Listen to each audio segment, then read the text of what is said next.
seconds. It's just a stupid update. Hey, shut up. It's Xbox Nation. What's up? We're live. It is Wednesday night. It is post E3 time. And I tell you what, there's a lot to talk about. And we've got a fantastic show with a fantastic panel. First off, the myth, the man, he says he's right a lot today. He's like, Mooch is right again. On quite a few topics, and here he is, Mooch. I tell you, man, if I could only have been this right with those lotto numbers last night, I would have been really excited. But right? Boy, a lot of the Mooch, listen, they're not predictions. They didn't like come true, but things that I've been saying for a few weeks that we'll get into it in the show. I'm not going to talk about it in the intros, but a few things that I've been saying have come up in the media. Some media have agreed, some don't. And some people on Twitter are also agreeing that have played the game, and we'll get into it later as well. But excited to be here. It's very good. Listen, I'm not going to sit here and light a kumbaya candle, but realistically, there's a lot of positive for console gamers across the board. So this is a great week to talk about games. Absolutely. And I mean, coming off of E3 and all the interviews that happen, it's really great. Absolutely. And with that being said, here's Hellhammer. What's up, Hellhammer? Not too much. There's a lot to talk about. There was some pretty good stuff, some pretty bad stuff. A lot of bad stuff, but yeah, we'll get into that later. Otherwise, so yeah, it's a pretty exciting time though. There's a lot of cool stuff coming out soon. I like that Hellhammer's got his stealth camo on in the hangout. He's just a blank screen. So yeah, that's I don't actually know why. I mean, hey, icon and everything. That's all good, man. You don't even need no stinking icon, man. It's all good. And we got the man himself, Saltiest Gaming. What's up, bro? Welcome to the show. Hey, what's up, people? Hey, did you guys see all the saltiness going on earlier on my feed? I did notice the salt. I've seen a lot of salt lately. I saw salt all weekend. Yes, it's been. People need to check their blood pressure. Okay, it is like stay off that stuff. Yeah. And and we've got welcome into our first regular show because she's part of the show now forever. Lady Foxfire. Forever. I don't know if I saw that in the contract. But anyway, everybody part of the show. Everybody, careful with your ears, because woo! We're gonna see Gears, baby! I am so happy. Did you see Kate? Did you see that? Did you see the different locations? Did you guys see JD? Yeah. God damn, he looks so fine. Oh my god, I can't wait to play this game. Okay, all right, let's go. So I think you're a little bit excited about Gears. That's just a little bit. I'm okay. Well, you know it's interesting because we're doing the live reactions. And Mooch is like, I don't know, that Gears game, he's not cutting it. I don't know. I actually heard that, and I turned the podcast right off. I'm sorry. I turned it right off. I was like, nope. Well, then don't worry, but I'll tell you why you'll be buying a Mooch's Right shirt in a couple of minutes. Because what I was complaining about is what happened. After that, I heard another show, and you kind of like, backtrack a little bit. So we're okay. This is why I'm here. I was about to cancel my contract, but we're okay. So Mooch was like, yeah, I want to see something different, maybe a bigger world, a little bit more options to go other places. And then you see Rod did his interview on Inside Xbox, and he's like, yeah, it's a bigger world. You got more choices. You can ride that skiff on the desert or over here. And Mooch is like, wow. That's what I'm talking about. Like I said, and I was trying to explain this to the guys, but I was getting, you know what I mean? There's people throwing tomatoes, so I was ducking back and forth away from Yeah, I'm like, all right, let me duck out of the way real quick. While I actually, tomatoes. You know what I mean? I'm like trying to preach here. And so anyway, so my whole thing was, listen, God of War or Gears of War needs to kind of mimic a little bit of the God of War. Now, don't freak out. I don't mean take the mold and match it. Let Rod and his team have their expression, their freedom to do what they want. But we don't need to walk down a single corridor anymore. Like, I'm using Crap's words. We have these powerful machines now. Why are we walking down a straight line? So I'm just going to use that towards a great game like Gears. Yeah. And Gears, you open that up where they showed, what do they call that thing? This skiff. That skiff that she's on. And you can take, that's basically their version of the canoe boat. Okay, so you take that thing all over the place, and you go to different worlds, different areas, different collectibles. You know what I mean? Instead of me looking under a rock for one of those gear chains, maybe it's actually in a side quest. That'd be cool. And I think we had a great call in from MNC that they were like, I think it was Jay Long.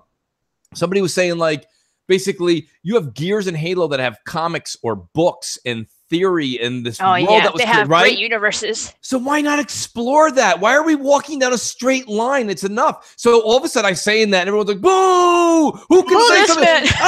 I want 2007, Mooch. Leave me alone. And I'm like, dude, come on, No. man. I agree with you. As long as they do it the best way they can, not because they're doing it to copy. As long as they do it because it pertains to the story and it's semi-open world, I'm down. I'm in. And by the way, when you mentioned in the comics and stuff, there's stuff in that trailer that is from the comic books. That's so I'm awesome. glad that they are using that stuff as well. Absolutely.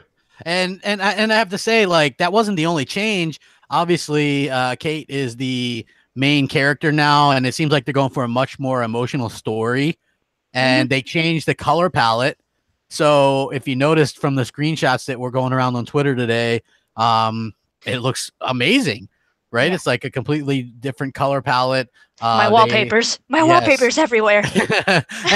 and they did a really good job with that. And I got to say, like, when she's swinging around that melee weapon and the new bosses and badass. Of course, JD looks like his dad now. He's got like a beard and he looks fine. I didn't even recognize him. I didn't either. At first I was like, was it you who screamed out during our live show? Somebody was like, "Is JD dead?" Yeah, I was like, Oh, "Is no. JD?" Well, dead? nobody I could was like, see "Is him. He that didn't look. JD?" Yeah, it didn't look like him. Yeah. Yeah. And then when he comes, I was like, "Who the hell is that?" And somebody's like, "I think that's JD." And then you hear him talking, you're like, "Yeah." And then later on, we confirmed that was Locke underneath there. Oh damn! Damn! Yeah. Blooded. You gotta give a shout out to Josan Village or whatever. He says, "I don't agree with Mooch this time. I'll keep Gears the way it is."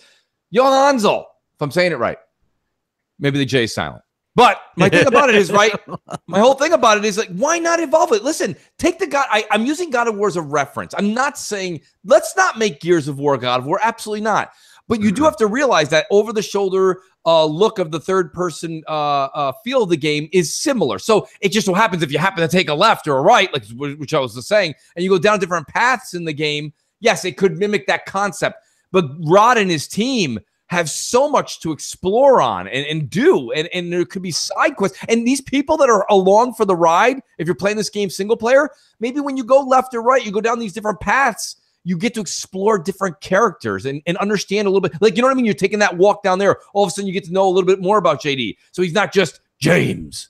You know what I mean? So we learn a little bit about him. It's me, Right? Marcus. Yeah, I mean, you gotta evolve the games a little bit, no matter what. Yeah. I mean, Yeah. And doesn't mean the whole game is gonna be like that. That might be like a couple of different chapters, and then other stuff might be closer to what we're used to. Yeah. Right. Legna Absolutely. Killed Me says Gears 5 looked amazing. The difference between 4 and 5 already is just incredible. Super excited Kate gets to roll as MC. I liked it, man. I thought it was really good. I thought that was awesome. Who was that? Primitive Meat asked, let me see. He asked, Mooch, crap. A lot of asking me if they should get an X now or wait until the next system. What would you tell those people? X. Yeah, I'd buy the X now. X. Because the next system is still going to be a few years away. It's 2 years away, guys. Like, Yeah. listen, if you do me a favor, whoever asked the question or whoever asks you that question, tell them to look in a mirror and ask themselves the question. Are you a gamer? Do you game regularly? If you game 4 days a week, then you shouldn't be asking, should I get an X? Who wants to wait 2 years to get to catch up to today? Yeah. You know what I mean? I mean, I don't get it. Not only that, look, you know, like, I don't like iPhones, but you buy an iPhone, but you know there's another one coming in a year and a half, but Right. you still buy the one, right? And you're going to Yeah, be 'cause able to you- trade it. Yeah. Because you want to enjoy what's available with that right now. Do you want to wait and then miss out on all these great games Yeah, that look I mean, amazing? Once this releases, you know there's going to be your choice. deals at all the stores to trade these things in, and X, and basically Yeah, get they're already a dropping good- prices. Yeah, you'll get a good percentage off with the next system, as you know, with trading it in. Yeah. It'll be all good. Like, Okay, Johnny says, I was expecting something from Sega's visit at Microsoft. Do you have anything Yeah. to say about it? I don't. And this sounds so bad. Damage control, crap gamers, full of it. I think that Microsoft had a great conference this year, and thankfully Sony kind of phoned it in, so it was kind of universally Microsoft had the better conference. And I think what they're setting themselves up for is next year. This sucks. I'm not saying wait till next year. I'm just saying No, they're don't setting- you dare! I'm I'm not- disappointed. listen, I was I'm not expecting saying- Sega. Listen, I'm not saying wait till next year. I'm saying they're setting themselves up. Listen next to me, year guys. Don't or listen something. crappy. Look, it was on my wish list, and I am very disappointed. But then again, where would they even fit that, to be honest? Yeah, There was I a mean, lot of shit going on. It was 50 games, and wow, just the way that they did it. And I think that, you know, there's going to be some people, and I think it's perfectly okay to be a little bit upset that you didn't get something new announced, but realistically, I mean, as far as the Sega side goes, I mean, they did announce like Valkyria Chronicles and a couple other JRPGs. Oh yeah, on the side, yeah, that are coming. Yeah, honestly, which is honestly probably what that whole visit was with Sega, was to get some of those missing gates of genres. Yeah, if you look at like things from the outside looking in, you don't have to get results immediately from some of these meetings, you know, because you looked at what Phil did a couple years ago. You know, he's going to Japan, he's talking to people. We didn't get stuff immediately, but we look at this E3 and we're definitely seeing those results. So that big meeting with Sega, we'll probably see it down the line. You know, something's. Yeah, I agree. Yeah, Sega's more of a Gamescom type of thing too. So. Yeah, I mean, look, Microsoft could have other stuff to talk about later this year. I'm hoping they do at least one more thing, whether that be Gamescom or their own event later in the year. I'm perfectly okay with that. You know, Crap, just to go back to a subject we just talked about, I mean, it's exciting. I like to talk about, you know, new consoles and stuff too. So the person that was asking whether they should get an X or a PS4 Pro, my recommendation is when the launch happens, and again, I understand it's a case-by-case scenario, folks, so take it with a grain of salt. I'm not speaking to the masses. I'm speaking to the few of you that are asking this. If you have it within your means, go get the console when it comes out, and I'll explain it in short. When me and Crap had Xbox One S's. We went, well, I shouldn't put Crap in there because he keeps everything. I still have mine. Why? You know what I mean? It's like keeping an old picture of yourself on the wall. Listen. I keep those too. Right? There's Crap at 9, 12. All right, here's my thing. So take your S, you go trade it in. You get like whatever it is, $150 for it off of your X. Now that X, because of the way Microsoft and Sony are going to probably do their business moving forward, this X is going to be useful next gen. It's not dead anymore. It doesn't become old. Yeah. This is going to be useful for all games. So when I go to take the X, I'm making these numbers up. If the new system happens to be $400, they're going to give you $200 trade-in for this X. You go get your 200. Now you're paying $200 for a new one, and you're always up to date. Now you might go, well, that's crap, Mooch. I'll just wait till the X comes down. Fine. While you're waiting that year and a half for these newer products to come down, you're sitting there not playing the best that's out there. And in gaming, unfortunately, it really is about the best looks. That's, you know, it is what it is. That's what gaming is pretty much about these days. So you have the best thing. You're not going to have that for a year and a half. And then when it comes down, already when you go to get what you'd call new to you, you're already 2 years into the generation and you're going to be old again in a year and a half. It just doesn't make sense. They're going to give you the value for it. So yes, the first time you buy the purchase, it's all out of pocket, folks. It's all out of pockets. But then after that, you start reaping the dividends and the benefits of having the trade-in value. Not only that, we're seeing a drastic dip in OLED prices. Grab yourself an OLED, get an X. Yep. And I got to tell you, when I'm watching, because I'm watching E3 on the monitor, the 1080p monitor, and when I switch and later on and rewatched the conference, even on my 4K TV, gears look that much better, right? Everything looked that much better. So, like, do yourself a solid and enjoy the hearing now, because we don't even know anything can happen in a couple years. Enjoy the best visual fidelity you can get on a console and the best frame rate you can get on a console and the most stability and the best network. Do yourself a favor and do that. Like, it's a luxury item for sure, but there's lots of things you can do. Lots of, you know, you can do trade-ins, you can, you know, save up, you know, there's lots of different things you can do. So I think that go ahead, Salty. Yeah, take it from me. Honestly, I don't have a 4K TV yet, but the difference is noticeable, and there's a lot of different games that you see the performance upgrade. Rainbow Six Siege just got the update, okay? The contrast is stark. That game looked like trash. I stopped playing it, okay, like a couple months ago, because it just looked bad. You know, the frame rate was like 30 frames a second. It just didn't feel good to me. They put that 4K update in it. The frame rate gets boosted. The movement feels smoother. I'm playing the game more. I'm playing it all the time. Let's be honest. Performance matters. Graphics matters. Like, if you look at the PlayStation side, a lot of those people were saying, hey, power doesn't matter. It's all about, you know, gameplay and this and that. But like, what stood out from a lot of those games, it was graphics. Like, they're like, damn, the graphics in Ghost of Tsushima, you know, wow. I mean, performance, it's always there. And like, take it from me, I play Fortnite. I went to the Switch version, and oh my God, it's still fun, okay? Like on the portable mode. But damn, the draw distance sucks. The frame rate sucks, you know, so you get spoiled, right? Yeah. One version you didn't play was the PlayStation version, because then ooh. we'll get into that in a little bit. So I want to do a little bit of just quick thoughts on Microsoft. I'll start off first. I think Microsoft did exactly what they needed to do. They had almost like a NFL atmosphere in there. Yeah. Everybody was cheering. Everybody was happy. They fed off the excitement. They showed 50 games in an hour and 40 minutes. They showed some good exclusives, but most importantly, Phil Spencer addressed the first party situation, announcing the new studios, and by doing so, he killed off the narrative that Microsoft doesn't want to create first party content. He also killed off the narrative that they won't create single player content, because Ninja Theory does single player content, Compulsion Games does single player content, Fable would be a single player game, and we're not sure what Gallagher's game is, but one guess would be that it's Perfect Dark, just by his comments that he's made recently.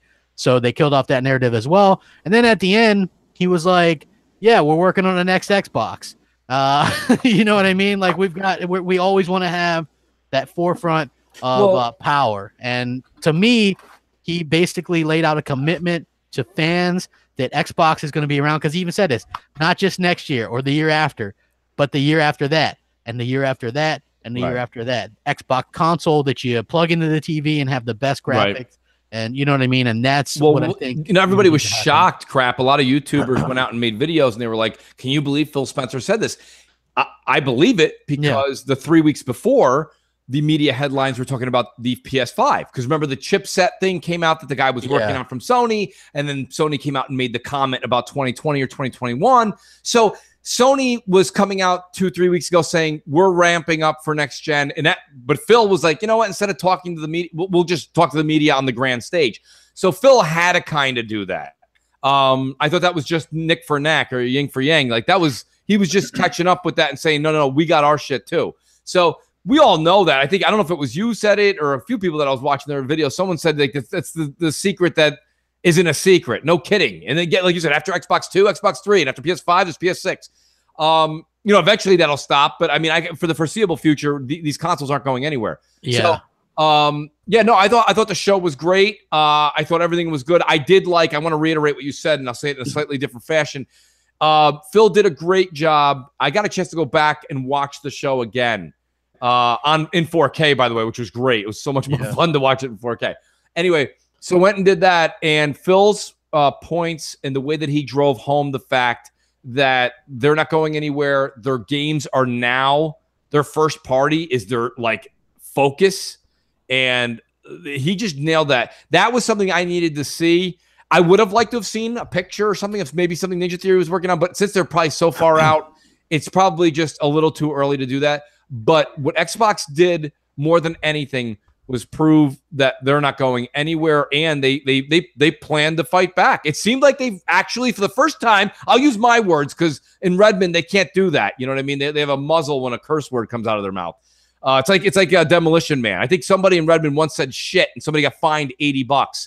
So right. So they can't say anything over there, but nonetheless, I think they're ready to fight back. So this is interesting. This is what makes true competition. So good for them. Well, here's the thing, Mooch. That was a confident Microsoft we saw. They didn't mention Sony. They didn't mention Nintendo.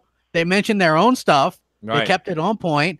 They reassured fans. Like I talked, like the Don watches. I was like, shout out to that guy. Yeah. He watched my video and kind of was like, yeah, it's good to hear Phil say this, because I did a video about Phil Spencer, who did an interview with Eurogamer, and they asked him, they're basically like, why did you announce another console? He goes, I don't know why others don't. He's like, it's obvious.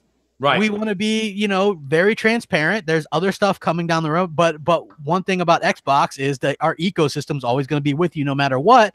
So it doesn't matter if we announce it. We're confident. We're going to announce it. And they asked him about the streaming thing. He goes, no. He's like, I don't agree with what the Ubisoft guy's saying that streaming is going to be a thing after this next generation. He goes, I think you're always going to need that hardware to play the best graphics and latency and all this stuff, right?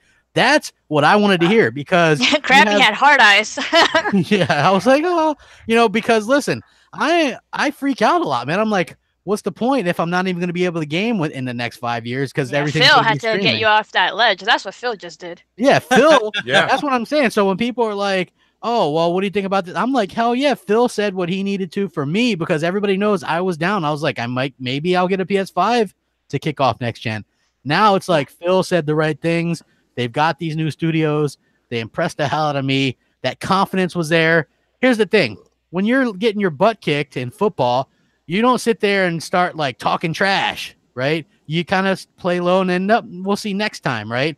I think that's what Microsoft's idea is, right? Let's go ahead, do the right things, say the right things, and build up for next time. And I think that's going to work well for them. And, you know, you have to wonder if Sony, they didn't put any kind of release dates on their games aside Spider-Man, right? Not even release years. Yeah. You have to wonder. That was interesting. Crap, some of your that video. stuff- Yeah. If some of that stuff's getting pushed back a bit because they're trying to maybe make it a cross-gen type of game. I'll tell you, that pisses me off because, look, I'm excited for Microsoft. I really am. I just said that. And I can't wait for Xbox because everything we have to do with Xbox pretty much is Xbox 2 except for Gears 5. And to be honest with you, I was looking forward to those 4 games Sony has to take us to, you know, the new console releases.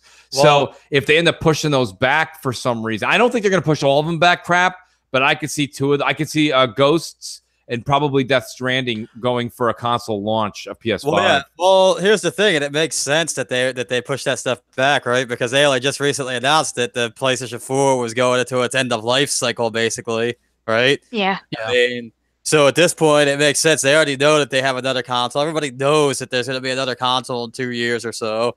I mean, and Sony's going to need something to launch with it. What better way for them than for them to launch with their big Kojima game? I mean, that's honestly going to be. Well, when I think be.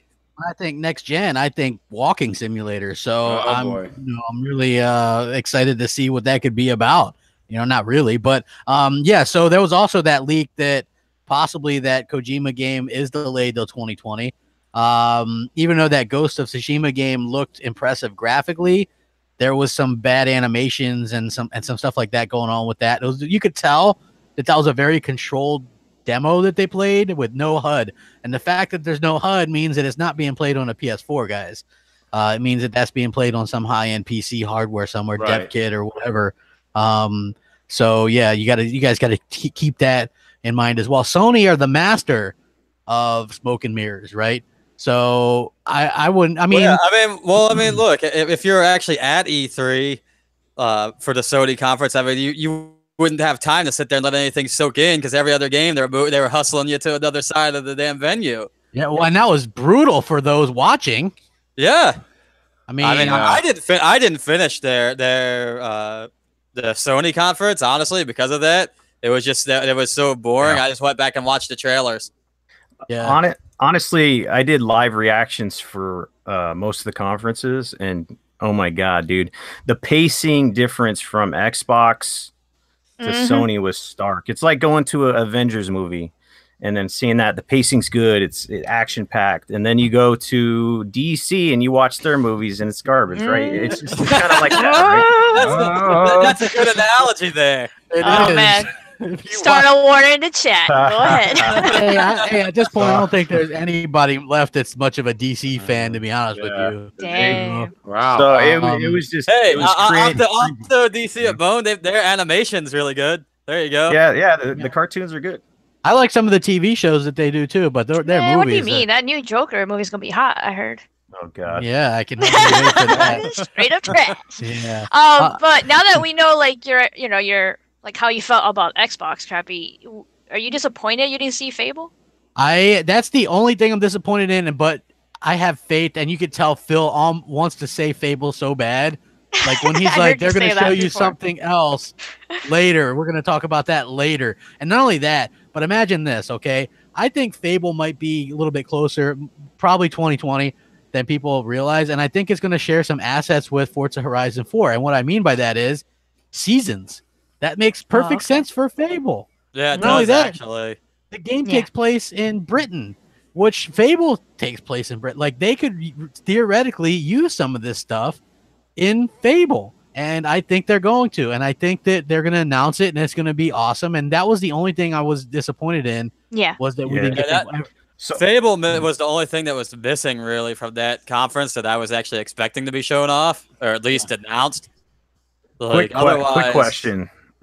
So Fable wasn't shown because it's like early in development, but based off of what Halo Infinite was, what was shown on that, it was just like an engine, like tech demo type thing. Like, what was the reasoning? Because I was trying to talk to my friend Nick, and he's like, the only thing I want to see is Fable, and I'm like, man, the chances of that are slim based off of what Phil said, and what they do. But then they showed Halo Infinite with it. I don't know. They didn't. I don't know. That's a good question. Like, I get where you're going at. Like, why would they show Halo Infinite when it's like so early, or just have like basically like an engine tech demo? There's an easy answer to that though, Hellhammer. You got Crap, who is, Crap watches everything by the calendar. He was saying that we were due a Halo this year, so that's fine. Then I was saying, well, I don't think it's coming this year. I said, I think it's going to get pushed to next year. Now we know it's many years off. So the reason is twofold.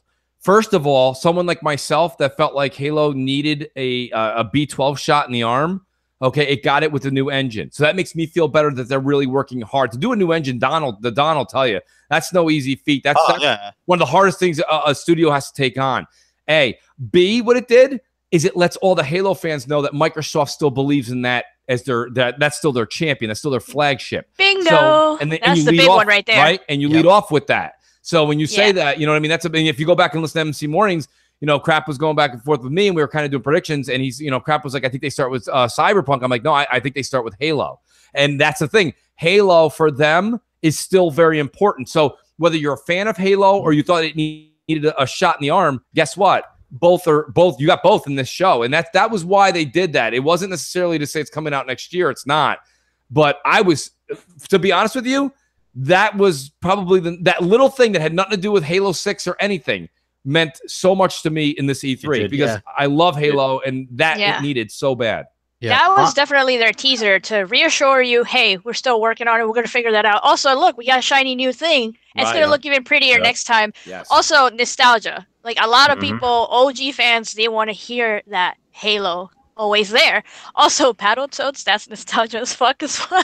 Nothing. They didn't show anything. That was another teaser. It's kind of like, what? In 4K. I mean, at least show us a hand-drawn nostalgia is a hell of a drug. It's figures. They're just waiting to release that. I don't think that. I mean, that's going to be a quick game to release anyways. For the tech.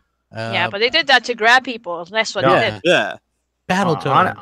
Honestly, the biggest takeaway that I got, one of them, is the fact that they're taking these billion-dollar franchises, these huge franchises, and they're branching off and they're taking risks. I love the fact that they're trying to put Gears at the forefront and they want to make it a new Halo, like that popular, like, to be honest, a lot of people more recently, for especially even people I know, and whether they're Xbox fans or whatever, a lot of people associate Gears more with Xbox than they do Halo nowadays. I want to point out, so I watched the Digital Foundry breakdown of the new Halo beta demo of the engine, and they did a lot of speculating, but also were able to talk about like the volumetric lighting, and they said it's 4K or higher as far as resolution and textures and 60 frames per second. And they also were speculating this could be infinite, meaning open world. And they showed the animals and stuff. If you go back to Bungie's original ideas for Halo, it had, and some of the reads, like the lore, there's these animals and things like that, right? Oh, yeah. And so imagine open world Halo and they took Chief back and he looks more like Chief from Halo 1. And there's animals and fauna and did you see all the rhinos on this? They're showing people that this is what's next. Yeah, a lot of double, like big. Anybody else getting aroused? Exactly, right? Like, holy crap! This is basically and look, this is going to be a cross-gen game. Like, you'll play it on your S or your X, but realistically, I think it's going to be really shown off as a next-gen Xbox title. Well, yeah, I mean, you're going to have the difference between if it's going to be a cross-gen game. The difference you're going to have between it is you're going to play it at 4K 30, probably a mixture of medium to high settings on the X.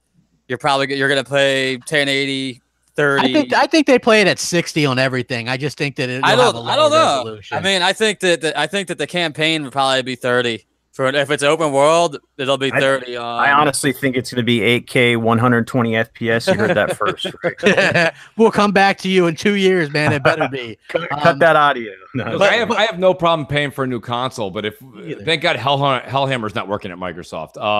Because I got news for you, right? Because like if I'm buying another new generation, this goes for Sony and Microsoft. I'm not saying next generation will be. That's what I was going to say. I was saying you said the X. Whatever. Yeah, the X as we sit right now, as what we have right now, will be 4K 30 for that game. Yes. I'm with you.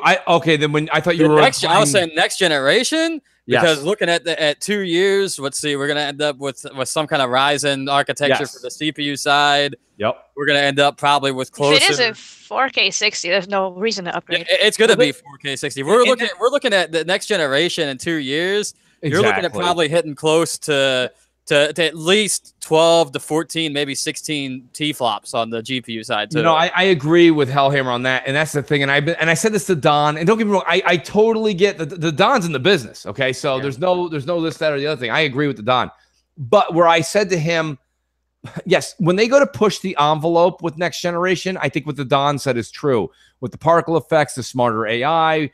But you heard Phil saying that they're working with the cloud folks to make that smarter AI all a possibility as well. So what I'm saying, and I'll say this again, I'm saying this as a consumer. I'm not saying this as a developer. I'm not one. I'm just saying this as a consumer and a gamer. And I think everyone in the chat, regardless of the platform you like, you'll say this. Next generation, for the most part, not 100%. Nothing in life's 100%. For the most part, 4K 60, for me, is something that I'm holding very, very high as a threshold point. Because I don't want to have to say, don't you dare sell me a console next generation that's like, well, you can always go 1080 60 crisp.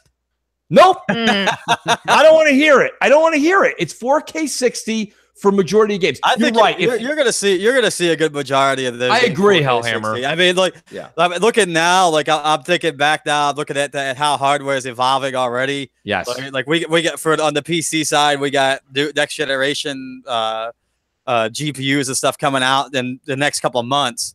And that stuff's going to be, that's going to discount the stuff that we're seeing right now. That's in the super high end by the time this comes out. Yeah. I mean, and I thought that it looked real, and I'm excited to see what they're able to do with it. They're going back to Master Chief. They were very clear about that. This is Master Chief's story.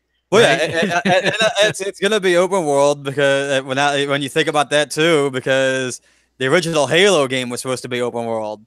Yeah, exactly. And now you have the means to do it. Yeah. So it looks like they were trying to go back to the past and bring back what made Master Chief and Halo great and stop all the let's try this and throw at the wall and see what sticks, right?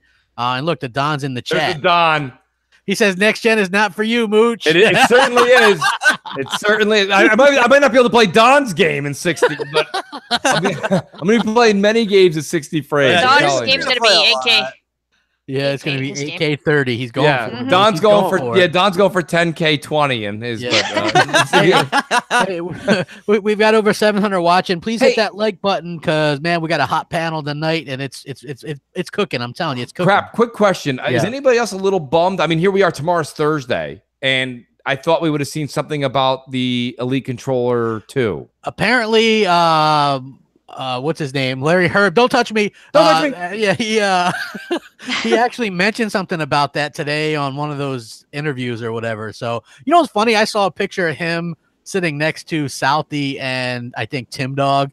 And yeah, but he was like 2 chair lengths away. Yeah, they were sitting kind of close, and I even responded. I was like, "Isn't there supposed to be a velvet rope around them?" Or Damn. He doesn't want to be touched, but yeah, like, and we were going to talk about that too, but I wanted to get the conferences out of the way first. Right. So Sony's was weird. They had this church set up. I couldn't even finish it. Yeah, they had this, like, we're watching it and we're like, what is this? Look, I'm gonna get some crap for this. The Last of Us isn't for me. I don't like that. I think it's probably. I know. Boo this man. I'm so burnt out on zombies. Oh, here we go. And all that stuff. Oh my God, all that it's stuff not I about care that. less about. I Not about that. It's really not. I get that people are like, and I think it's probably a great series. It's just not for Crap. It's so good. Crap, you own the Last of Us remaster? Yeah, right? I try. Yeah, here's the thing. I played it on the PS3. I got the PS3 version with the game, and I tried to play through it, and I just got so bored of it. Try it again, Crap. Give it a shot. It's a good I game, did. I man. tried it on the PS4, and it just I've tried it several times, and I can't get into it. Yeah, so. that's not really my thing, man. Not your bag? Yeah, it's not my bag, baby. baby. All right. But you know the thing. Yeah. So I don't know, for some reason- So they showed that. I went and got myself a sandwich and something to drink during here we that because go. I was like, that's not my thing. Then they showed off what was it, Ghost of Tsushima. Yeah. Yeah, And I like was a half an hour later. Yeah, like a half hour. So in the After they meantime, got done shuffling everybody around. so basically they spend 30-some minutes on this, and then they do some little podcast in between, right? Yeah. And then it's I wouldn't have even minded the intermission, but why Sean Layden talking? I'd really rather watch that second coat of paint dry and the darker color come out of it. I don't understand. Like, I don't get what he's doing. He's just not a Jeff talker. Bartram says Xbox rocks, best conference in years, Crackdown. I saw him in the crowd. They panned to him. Hell Is yeah. that Doc? Yeah. Nice. Yep. Yeah. Yep. So, What's up, Doc? yeah. So then it was Ghost of Tsushima, which I thought looked spectacular graphically, but it was kind of janky and it was like again. It's not for me. And then they showed Death Stranding, and it's the guy walking. It's Norman Reedus with a rucksack walking around on different locations. I'm gonna go ahead and say it again. Like I'll get all the hate, whatever. I don't care. Like Kojima games, I could never get into either. So, I mean, there you go. Overrated. Yeah, Exactly. it's true. So that's not my thing. And then they did Spider-Man, which I thought looked good, but I have to say, like, and I hate to say this, Mooch was right. It's just a Spider-Man game. Yeah. Oh, dang. You swing to the left. Damn, And then you swing to the right. The Spider-Man game being a Spider-Man game. Right. Look, I'm getting it. I have it pre-ordered. I'm just saying. I'm gonna didn't- play I mean, look, It's- it looked yeah. good. Fine. I mean, for me, it looked good. I'll play through it. Yeah. Whatever. I mean, it'll be the rare PlayStation game that I actually play through. See, and it's funny now. I mean, if I can just chime in. So Spider-Man was my least favorite of the four. But I got to tell you, so The Last of Us 2 is Pulitzer. Yeah, I mean, you that thing. love that game. I know. really do, man. I got to be honest with you. That and Halo Infinite, and Halo Infinite wasn't a game. Halo Infinite was an engine they showed. But Halo Infinite got me excited for Halo again. But by only Halo can do with just an engine showing. But in all honesty, The Last of Us 2, man, I guess I don't know what it is. It's like Foxy was just saying. It's not the first of all, it's not really zombies. You know what I mean? It's a different issue and different situation. You can tell that they're focusing on the menaces in society, like the human aspect of it, right? Yeah. It's these camps, which is what The Walking Dead did. The first 3-4 seasons, 3.5 seasons of Walking Dead were survive the zombies. And now the last 3 have been survive the crazy people. And Hey, it's Mooch. like, yes.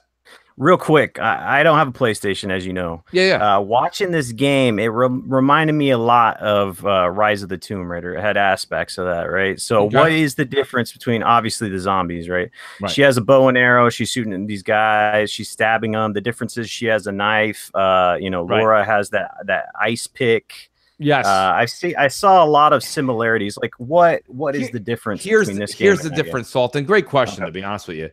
The difference Somebody get is, this man a PS4. Yeah, right.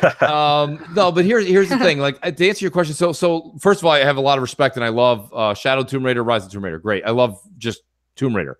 But that's a game like a Uncharted, okay? Where it's like, even in Uncharted 4, where Nathan Drake's sitting on the couch in the beginning of the game and he's like, I kind of want to go out there and do an adventure again. Oh, maybe I won't, or maybe I will, or maybe I won't, maybe I will. Right? Maybe. This is a situation where you wake up one day and society is flipped upside down.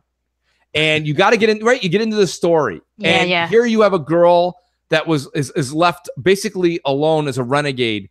And you have Joel, who that touching scene in the first, 10 minutes of the first one. Where what happens to him, I'm not going to ruin it for that because I think a lot of people haven't played it yet, which is ridiculous. Not. You probably should play it.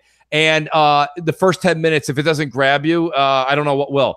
And when you see those two things collide and you see society crumbling, that's the same thing. I think that's why everyone is drawn to all the apocalypse shows and movies and everything that's out there. World War Z, this and anything, doesn't matter what you like. I don't like any of those shows, man. But when you see, yeah, but well, that's you. But I mean, the majority of people do. And I think that, no, they do. Well, they do. And I think that it's when you see society breaking down. Plus, you see everything right now. Here, let me answer another part of Salty's question. Gets a little bit deeper. Is we've got everything right now. When you go home and you talk with your grandparents, or talk to your aunts and uncles, or anybody that's older than you, way older than you, like they tell you about how like ridiculously hard they had to work to survive. Okay, which wasn't that long ago. And now we're sitting here and we're like, we food is not a problem anymore. To school. Well, whatever. But I'm saying food's not a problem. This and that's not a problem. Everybody's got a snowblower. Half people got people mowing their lawns for like everything has changed nowadays. So to see society switch like that, and these games can kind of get you enwrapped in that. There's the difference for me, Salty, because Lara Croft, as good as her story is, it's just like Nathan Drake's and a million others. This one here is just hits a little bit more home, and it means more. The other thing about the game itself is the crafting on the go. It's the amazing use of, some games are like, you can either be stealthy or you can be guns blazing. Most of those people are full of shit. Because the minute you go in there and you're stealthy, you're only stealthy for about half of it, and then you can't. You can be completely stealthy in this game, or you can just really be guns blazing, like legitimately. And I think that adds to the gameplay. So I don't know if that is a good enough answer, but that's what makes sense. It makes sense. Like what I saw in the chat was the story separates it, right? The story elements. Absolutely. And then, because like if you look at it, it shares similar, all games, some of these games share, gameplay mechanics or whatever. It's hard to avoid that, right? You use a bow and arrow or use this or that, you kill someone. So it makes total sense to me. It looked good. And you know what, Salty? Listen, I honestly, I never like tell someone. If you ask for a recommendation, I'll tell you. But I know, and I actually applaud you for going this long and staying with one brand. I really do. Yeah. But I do think if the time is right and the situation's right, I do think you should pick up a PS4, and that would be one of the first games I think you should play. It's in the plans for sure. I got to switch because my kid, she's into gaming. She's like, it's crazy. Like she's 5. She likes Fortnite. My wife's getting into, she likes Fortnite. She's not a gamer. So they're playing the Switch now. And I just thought it was going to be better for the family, So that's a good move. Yeah, I hope we get into Fortnite crap. I hope that's on your list. I have questions for Salty. The thing, like, I just wanted to kind of get everybody, because this is the first time everybody on this panel has kind of come together and talk about this stuff. So, Foxy, what did you think about Sony's E3? Well, wow. Well, I don't even know where to start. It took me a long time to even wrap my head around everything that I saw. Overall, trash show because of the pacing and how they showed things off, and I was just like, "Come on, let's get with it." So anyway, besides that though, I went in there just wanting to see Spidey. I'm like, fuck everything else. Maybe they look pretty, but I want to see Spidey, and that's it. I kind of overhyped myself with Spidey because I already seen Spidey everywhere, right? Yeah. I seen gameplay and Game Informer. I seen here. I seen there. So I'm kind of like, when I did see him, I was kind of like, yeah, okay, I know, I'm gonna get it, but that's it. When I saw Last of Us 2, Part 2, I was like freaking out because of how awesome and brutal and freaking weird that game is. And I watched my younger brother. Actually, I started the first one, but I watched my younger brother like play most of it, and I was like, oh, that's a cool game. This seeing this one makes me want to go back and play and finish the first one. So I thought it was awesome. First one either. No, but I watched my younger brother play most of it, so I got the gist of it. And like you, I don't care for zombie games, so I was kind of like, whatever, it's fine. And I know they're different, but still, the way that they say the story, how far her character has progressed, I was like, wow, I want to know everything now because it looks so awesung and brutal. And I don't usually like those type of games because that's pretty gory. Well, that's the thing too, I just want to know what's happening because watching her running around, ducking, and all that, I was getting anxiety. I was like, holy shit, bitch. Oh my god. So the fact that I was freaking out and Scrotum and Timidos were in the chat like laughing and going, like, relax, you're good, right? And I was like, oh my god, this is amazing, dude. Yeah. Yeah, I mean, come on. That stole the show for me. Well, apparently... I should have turned it off right after that.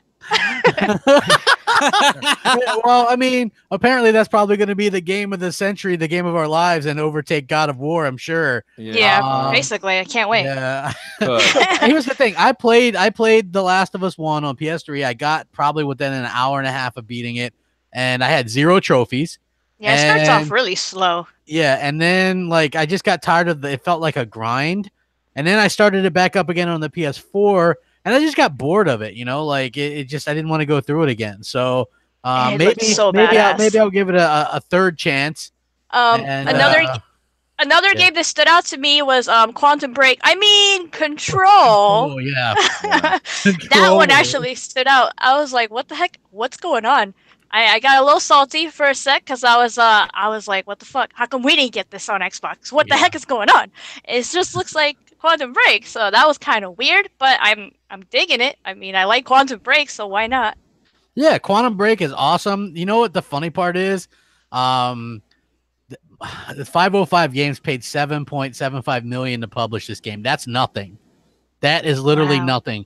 Just to give you guys a little bit of an idea of how nothing that is, Hellblade took $10 million to make. Wait, so what game is 5.7? This Control game. 505 Games has a publishing deal for this for $7.75 million. Oh. That's it. That's not a lot. So, you know, it's actually kind of sad. Like, unfortunately, this game started production at a time probably when Microsoft you know, had a shoestring budget. Yeah, shoestring budget is probably accurate. I keep saying that, and now we're getting a little bit more of a idea that that's the truth. You know, right? They had no money, so I know that like it's Microsoft. We're gonna lose all our money. How can they not have any money, right? So you're looking forward to a Spider-Man kinda, Foxy, and The Last of Us 2. Well, yeah, Spidey for sure, but I mean, it didn't impress me because I already knew what I was gonna get, right? And Last of Us 2 surprised me. It was awesome because I wasn't, you know, into it. I was just like, oh, I know they're gonna show it off. I just want to see it, check it out. Maybe it looks better, and it blew me away. Everything else they showed was pretty and everything like that, but I'm not into those games, so I didn't care. The thing about Ghost of Tsushima that we got to kind of talk about is I understand that, you know, first of all, there's two things to talk about. First thing is that we probably were seeing it on a PC. I agree with that. And number two, they were saying that was only a side quest, which is interesting. That's how big the game will be. I liked and I still like Nioh, but Nioh's hard, man. Like that game, and I play Souls. I get Souls. I can advance in Souls. Like Nioh, you get to a certain point in that game, and you're like, "Whoa, holy shit!" But it is what it is. If Ghost of Tsushima is a bigger, vast, you could tell a lot more money's going into it. Don't look that like don't let that pass you by. That game's probably going to be something big. Do I think it may be next gen? Possibly. You know, with what Crap's saying, and he might get into a little bit more later.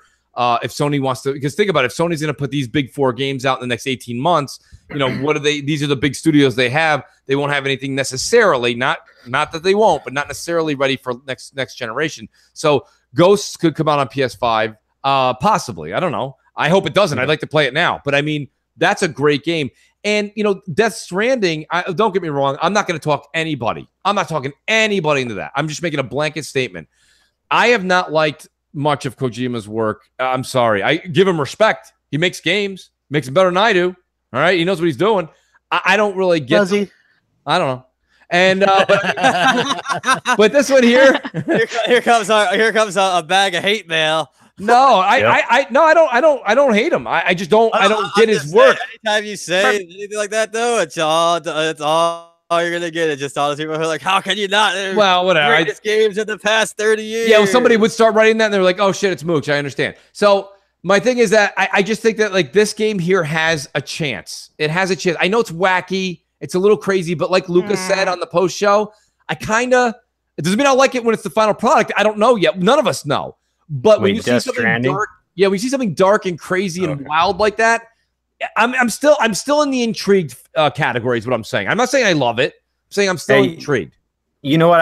I felt like I took a bad acid trip when I was watching this. You know, it was like all the bad parts of what people talk about, and it didn't really hit home for me. You know, I'm a big horror fan. You know, that genre is really popular for me when it comes to film or when it comes to gaming. But when I'm watching this, it just didn't do it for me. And I don't, Salty. you know what I'm saying? It just, I can't, I don't know. First of all, it took 30 minutes for them to show one game in this, you know, quote unquote conference. What they could have done is save themselves some money, recorded last year's E3, put it on, you know, repeat, and then we're done. Boom, boom, we're good. Yep.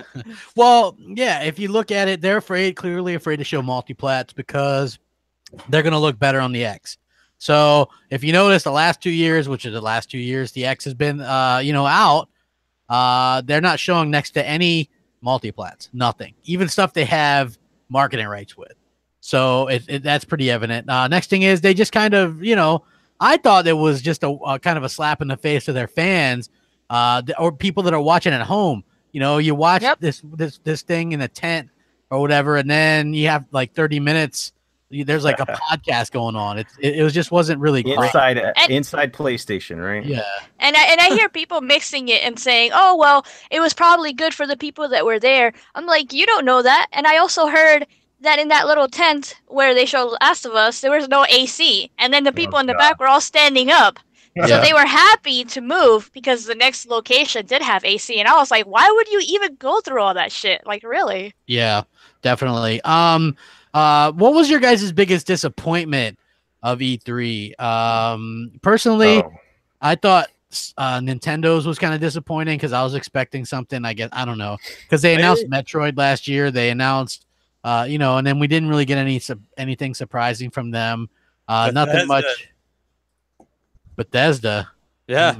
Because, and here's why, right? They've had all these years of working on everything. The only thing they give us is another Fallout game, and we still haven't got another Elder Scrolls besides that little tiny, we're working on it.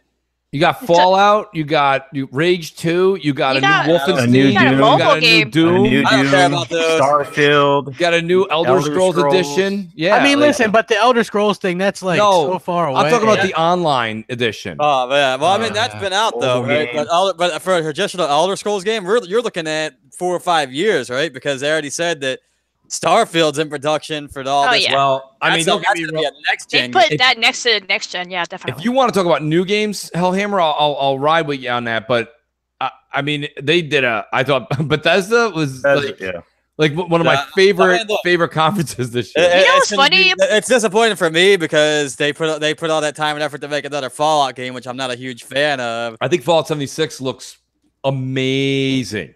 It's understandable for somebody that was looking forward to it, but like honestly, entertainment-wise, Bethesda was better than Sony. For me, I thought they had a better presentation overall, but I don't even care about half of those games they showed. I didn't. It wasn't. See, that's probably why, because I didn't have much expectation for the Sony side already, just because I already basically kind of knew what they were going to show off, and the only thing that I was interested in was the Spider-Man game. Well, as far as Bethesda, right? Like, and I'm not going to crap on it because those that like those games, hey, you guys are really cool, right? Like, I mean, you guys are good to go. Good games. Yeah. But when I'm looking at it, I'm like, Prey stuff, I didn't like that game. Oh yeah, Prey Moonwalker or whatever it is. Yeah. Rage 2. Wolfenstein like, 2. Well, actually, no, I haven't even started Wolfenstein 2 yet, and I never beat Wolfenstein 1. You know, I was saying this, and I think I asked everybody that was playing on the review podcast we did, Crap. Anybody here?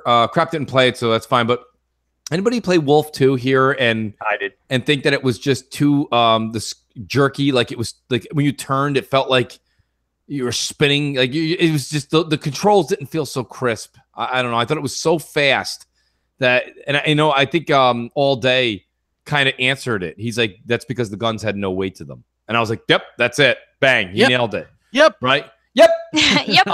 The guns just it was like you were holding a loose leaf piece of paper. Like you just turned around like whoop whoop whoop whoop whoop. Like it was like when you put your high intensity on a mouse on your PC and it like you just like you touch your mouse and all of a sudden it goes pew off to the right corner.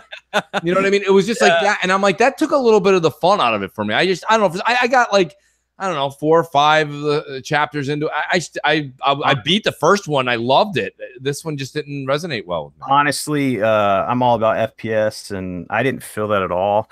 I felt like the gunplay was really good. I felt the story was amazing.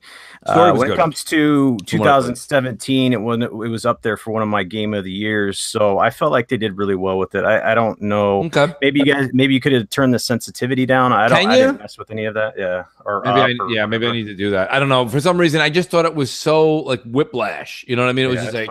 I think the reason for that is it's just so helter skelter. There's so much shit going on. If you don't have the sensitivity up, you don't turn fast enough, you're gonna die, right? What level of difficulty did you pick, Salty? It was like probably the second from the top, whatever it's called. Yeah, we'll call that normal. That's like normal. Yeah. Which is fine.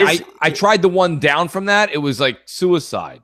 Yeah, it was pretty. So Wolfenstein 2 is very tough. Like I talked to Dealer about it. He got stuck on some parts that I did. It's really unforgiving, and a lot of people just get so frustrated they stop playing it. Hellhammer got stuck in the first Wolfenstein in some sewers part. He goes, "Yeah, I really like that game," and then I got stuck in the sewers. Yep. And so he stopped playing. Well, I got frustrated with it like one night because of that. Right, and it was probably because I was like tired. I just got off of work, and I'd repeated that same thing like an hour and a half. And then I just never went back to it. Yeah. Like, and this was like literally after launch. This was like a couple weeks after the game came out. So I haven't played very it challenging. since then. Yeah, exactly. So for me, it's like they announced some games, but nothing that for me personally that I was interested in. Like I don't really care. Fallout, it just was Fallout, but now it's Fallout with more people and no NPCs. It's an MMO basically. Yeah, so that's not my bag. Baby. So yeah, it's not. Also, we didn't get Xbox avatars, which I guess that's a good thing, not on the stage, but the Elite Controller 2, Rocksteady's Superman games, or Square Enix's Avengers game. There it is. That's one of mine. You could hear everybody, basically just from sitting in your chair, get pissed at know that there was no Final Fantasy VII talk either. Yeah. Either the Square stage or the Sony stage. What about Splinter Cell? I'm not a big Splinter Cell Splinter fan, Cell too. I think that was the biggest disappointment for all my friends. They're like, "Oh, here it comes, Ubisoft, Splinter Cell." They just keep waiting. Never happens. They're like, maybe it's that PlayStation. Doesn't happen. Rand almost jumped. That's all I'm saying. So that was big. Yeah, exactly. Splinter Cell. The note that for as far as disappointments go, Splinter Cell lacking. Nothing really. They're not even a mention of Fable. And then the fact that maybe not so much, again, I'll rephrase it actually.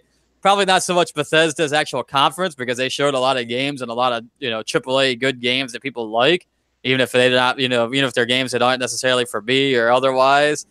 Just the fact that I'm let down that they're, basically probably got 4 years for another Elder Scrolls game. Yeah, or more. I mean, who the hell knows? But so anybody else have any disappointments? No Minecraft shown on the stage. Wow. Good. Overall, I think it was a great E3. So I already think this one was better than last year for me. I liked a lot of the stuff they had. A lot of great games everywhere. But I was disappointed in no Avengers game, like you said. Yep. I was disappointed with no new IP coming out of Xbox. So that was disappointing. And then the lack of Battlefield information bothered me. I didn't see EA doing much, and I was like, okay, maybe Xbox. And then I didn't see Xbox doing anything, and I was like, just a little trailer. So Battlefield. Yeah. So that bothered me, and I'm mad at DICE for that, because if I want to see actual gameplay, I have to go to streamers that actually were there, or they got early access, and that bothers me. Yeah. I mean, they do have the Battle Royale mode coming to it, though. Everything is Boo this man. Boo this man. And one more. Crackdown 3 didn't have a beta, announcement or anything like that. But great freaking show from everybody. Just saying. Fox just put a rainbow on a turd. Listen, we gotta talk about Crackdown. Shit.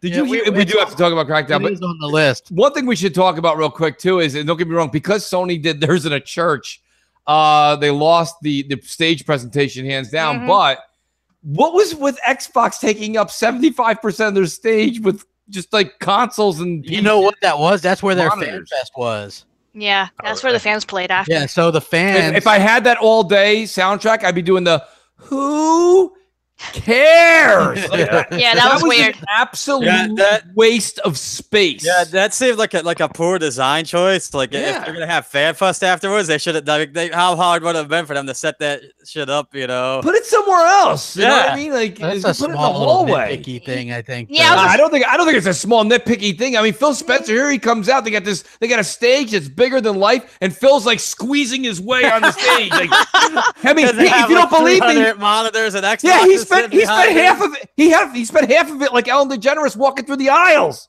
Oh my Come god. on, like it was the Oscars. Oh, Like, come I on. mean, Should have came out man. dancing. He should have came out dancing. Well, my No, whole but point is, like, isn't that something? He looked like No. Hugh Jackman. Go ahead. You're right in a way, because I did notice it every time they would say, they would cut to another trailer. But I mean, I was like, why is that there? That was weird. It did bother me a little bit, but then it was kind of like, oh, it's just for the fan fest. See, I thought they were going to have it there, Fox, because they were going to be like, and now, whether it be third-party deals they had on the stage or their game, and they were going to be like, we've brought this many people up from FanFest to play or whatever, or they had a stereo or a stage or whatever. I don't care. Yeah. Like, have gamers up there playing the game you're showing. Well, they only That's what did I that with thought you were- Forza, and they should have done that with Crackdown or PUBG, Yeah. something Like, new. I don't PUBG, know. especially PUBG. Great point, Fox. Yeah. Yeah. But I mean, that's why they didn't have a I car. don't know, 'Cause that there was is my no only- room that for was a my car. Yeah, there was no Because car, it was such a thankfully. beautiful stage, and they didn't use it. Well, I mean, I thought that's a very comparing their presentation and their stage with Sony's. It's not even close. So It's not close. It's not. This isn't a Miles. comparison. Miles. It was just like next year, nitpicky. Sony's just gonna be outside. yeah. Right? It's me, Sean Getting Layton. fresh air. They're gonna, it's gonna Roll be. that, he's gonna be smoking a cigarette and have have like a whiskey bottle in his other hand. He's gonna be like, roll that Death Stranding. He's gonna be- Yeah, Yeah. Next year's E3 Sony event will be in Sean Layton's backyard. exactly. Oh, no. Well, it'll be in a few different people's backyards because after everything they show, they're gonna move people down the block to another backyard. Boo this man. Here's the thing. Microsoft is heating up, getting a lot of the positive press reactions at a very important time because Sony is getting a lot of negative press reactions, and there's a lot of heat on them. A lot of heat. Sony refuses Fortnite crossplay. Not only do they refuse it, but if you've played Fortnite on your PS4 and bought items, you can no longer use that account on Xbox, on Switch, on PC, on iOS, on nothing. You can't use it on any of that stuff. There's a lot of pressure. You got a lot of YouTubers, a lot of big people with a lot of clout, including Greg Miller, including Boogie, everybody. They're really on Sony about this. But the sad part is the amount of Sony PlayStation fanboys that damage control this as being all right. They bring up, well, Microsoft did this last year. What in the hell did we mention Microsoft? We're talking about the current here and now where everybody's on board with this stuff. And Sony's like, nope, you can't take any of your stuff with you. This is absolutely inexcusable. I'm not even a big crossplay dude, but wow, I've never seen anything like this. By the way, Fortnite has already been downloaded over 2 million times on the Switch. I'm one of those. Me too. So, I mean, like, Mooch, what do you think, man? Like, isn't this like, and you're not even a big crossplay either person, but I'm going to go in on this. Stuff. I'll tell you. Go ahead, Saul, take it away. That's fine. Okay. Yeah. All right. I did a video on this and it's getting some traction out there. And man, from the comment section, you can tell what's going on. Okay. So a lot of people have been talking about crossplay and how it doesn't benefit Sony because it's a business thing. And that was their go-to when you talked about crossplay. That's fine. It's okay. But now it's starting to affect the bottom line, the dollar, right? With these players, they basically, if you have an account on PlayStation, it's linked to your Epic, which that's basically what happens. When you play, it's your Epic account, so you get all your skins, your emotes, everything you pay for because they have that, the seasons that go on. You spend a lot of money. It's a free-to-play game. People spend money, so people at this point have spent over $100, $200 on all this stuff, and then they get a Switch and they try to log on and it says, hey, you need to create a whole new account and you have to start from scratch. And then that's when all shit hit the fan, right? And then, Greg Miller from Kind of Funny Games, he comes out and he's like, look, you might have thought that this whole crossplay situation would have benefited Sony for the fact that I would, want to, be with PlayStation, but it's doing the opposite. He's saying, hey, I'll go to Xbox and play Fortnite, the most popular game out there right now, because I want to play my Switch and I don't want to, create a new account and deal with all the bullshit. He's like, fix this. It's a situation where Sony remains silent. Shit is hitting the fan. Fans are losing their minds. They're saying, what's going on? And they don't say anything, because they're the top dogs right now. But let me tell you, when it starts hitting people's bottom line, their dollars, they're going to start swinging back and they're going to start voicing their opinions. And I've seen more in the past day from Sony players voicing their negativity and their their concern about what's going on than I've ever seen. So it takes the biggest game, I guess, to spur people to do it. But let me tell you, the crossplay on the Switch works perfectly. I did it last night. I played with Nintendo Direct. He was on the Switch and I was on the Xbox. All you have to do is add your friends via Epic account, and boom, you add it. And then what's even better is the fact that you can do in-game chat, which is not available on the Switch at this moment unless you use the app. They're implementing it in a couple days. Yeah, you can chat with people on Xbox. So if I play on Xbox and then I turn my Switch on, which I did last night, that's why I didn't go to sleep. Like, rip me, right? But everything transfers over. It's beautiful. So yeah, wait, that's my long rant. I did the same thing, Salty. Now, if you don't mind, help the audience, help me out with this. So I've had my Epic account. Yeah. And I have my Epic, the name when I've played on, because I downloaded it on mobile too when it came out on iOS. I tried it out. And so now when I downloaded the Switch, it said, do you want to link this to your Epic account or start new? So I linked it to my Epic account and I went in there and put that on there. So now, but it's not my Xbox user ID. It's not my Xbox Live name. Okay. Yeah. It's a different, I mean, it's similar, but it's not the same. It's a different account.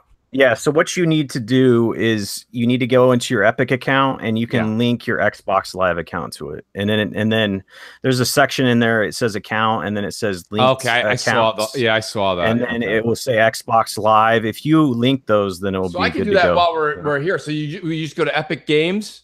Yeah, it's like you log into your Epic account. You go up to the account.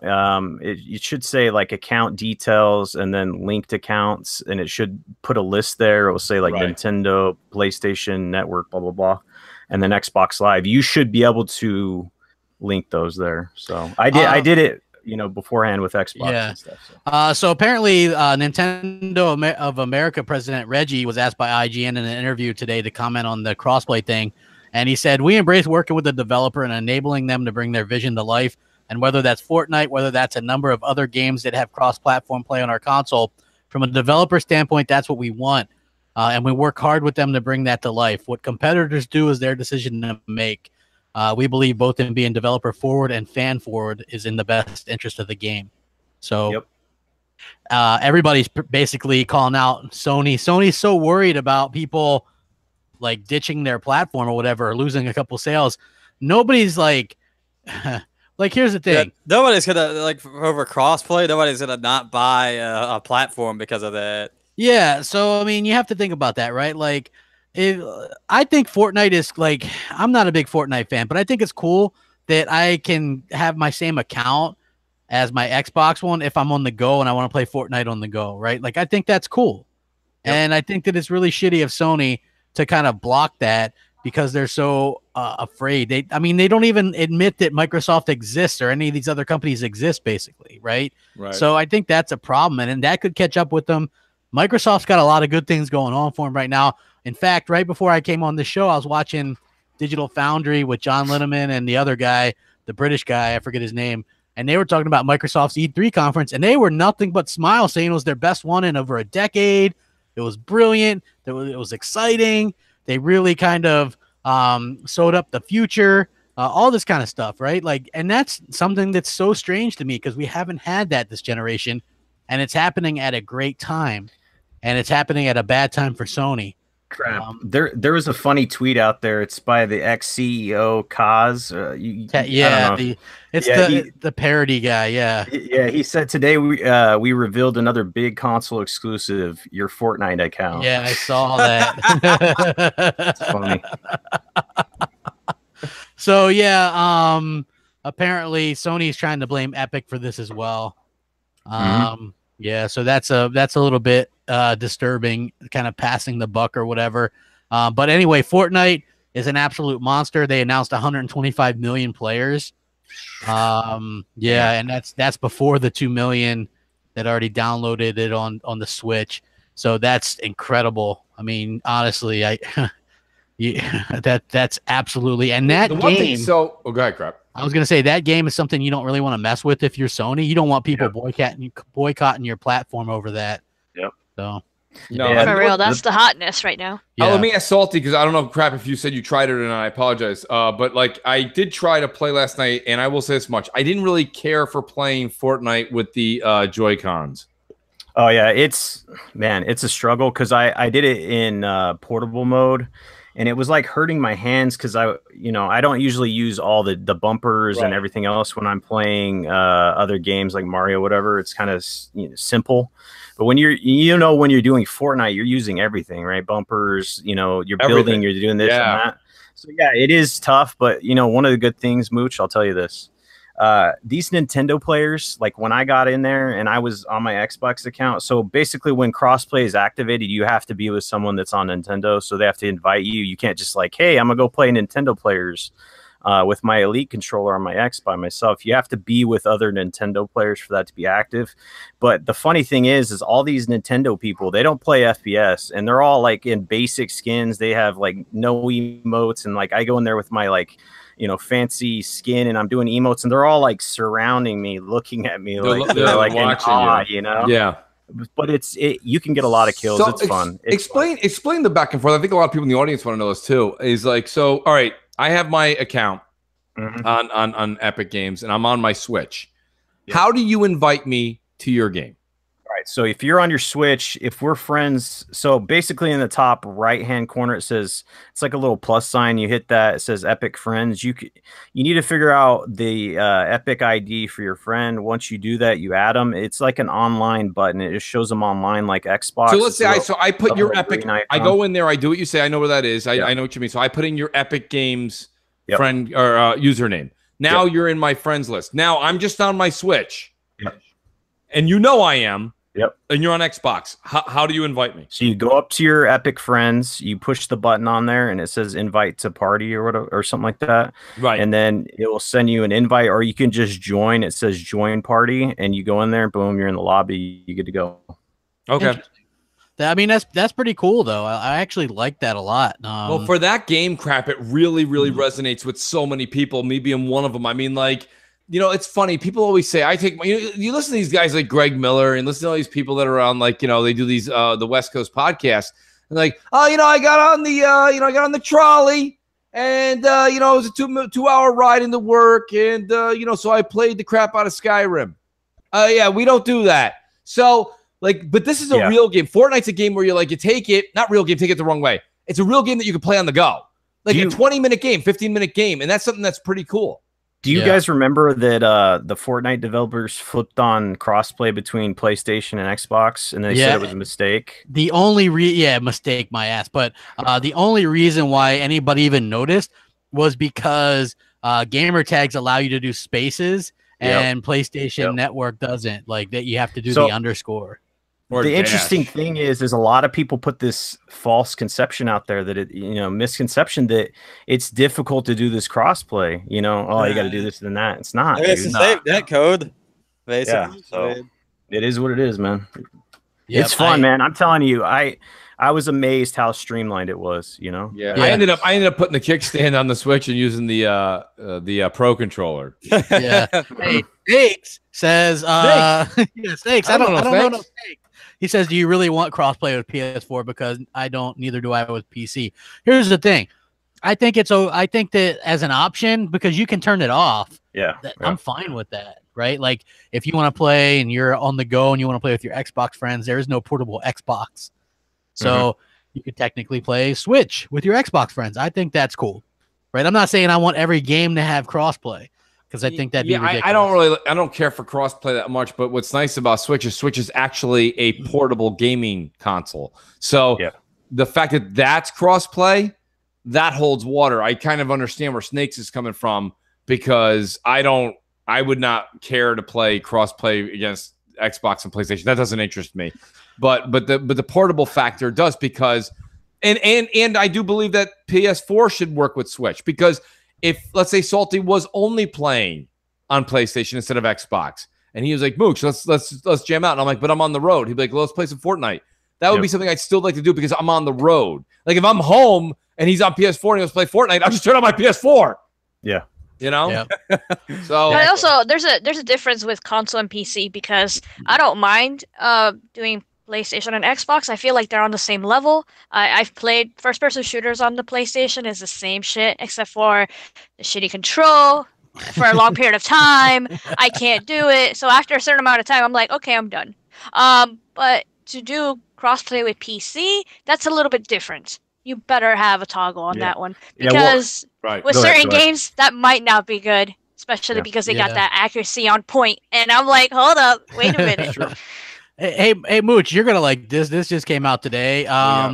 Microsoft looks like they're gonna be making a State of Decay 3. Hey now, well, you know what? A State of Decay 3 is probably gonna be what Mooch wanted State of Decay 2 probably what we all wanted, right? So. Among the studios, the Xbox team now controls the State of Decay maker Undead Labs.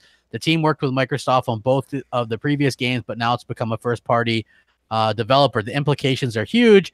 As head of Microsoft Studios, Matt Booty explains, will allow Undead Labs to make the game it's been building towards all those years, an online, persistent sort of MMO.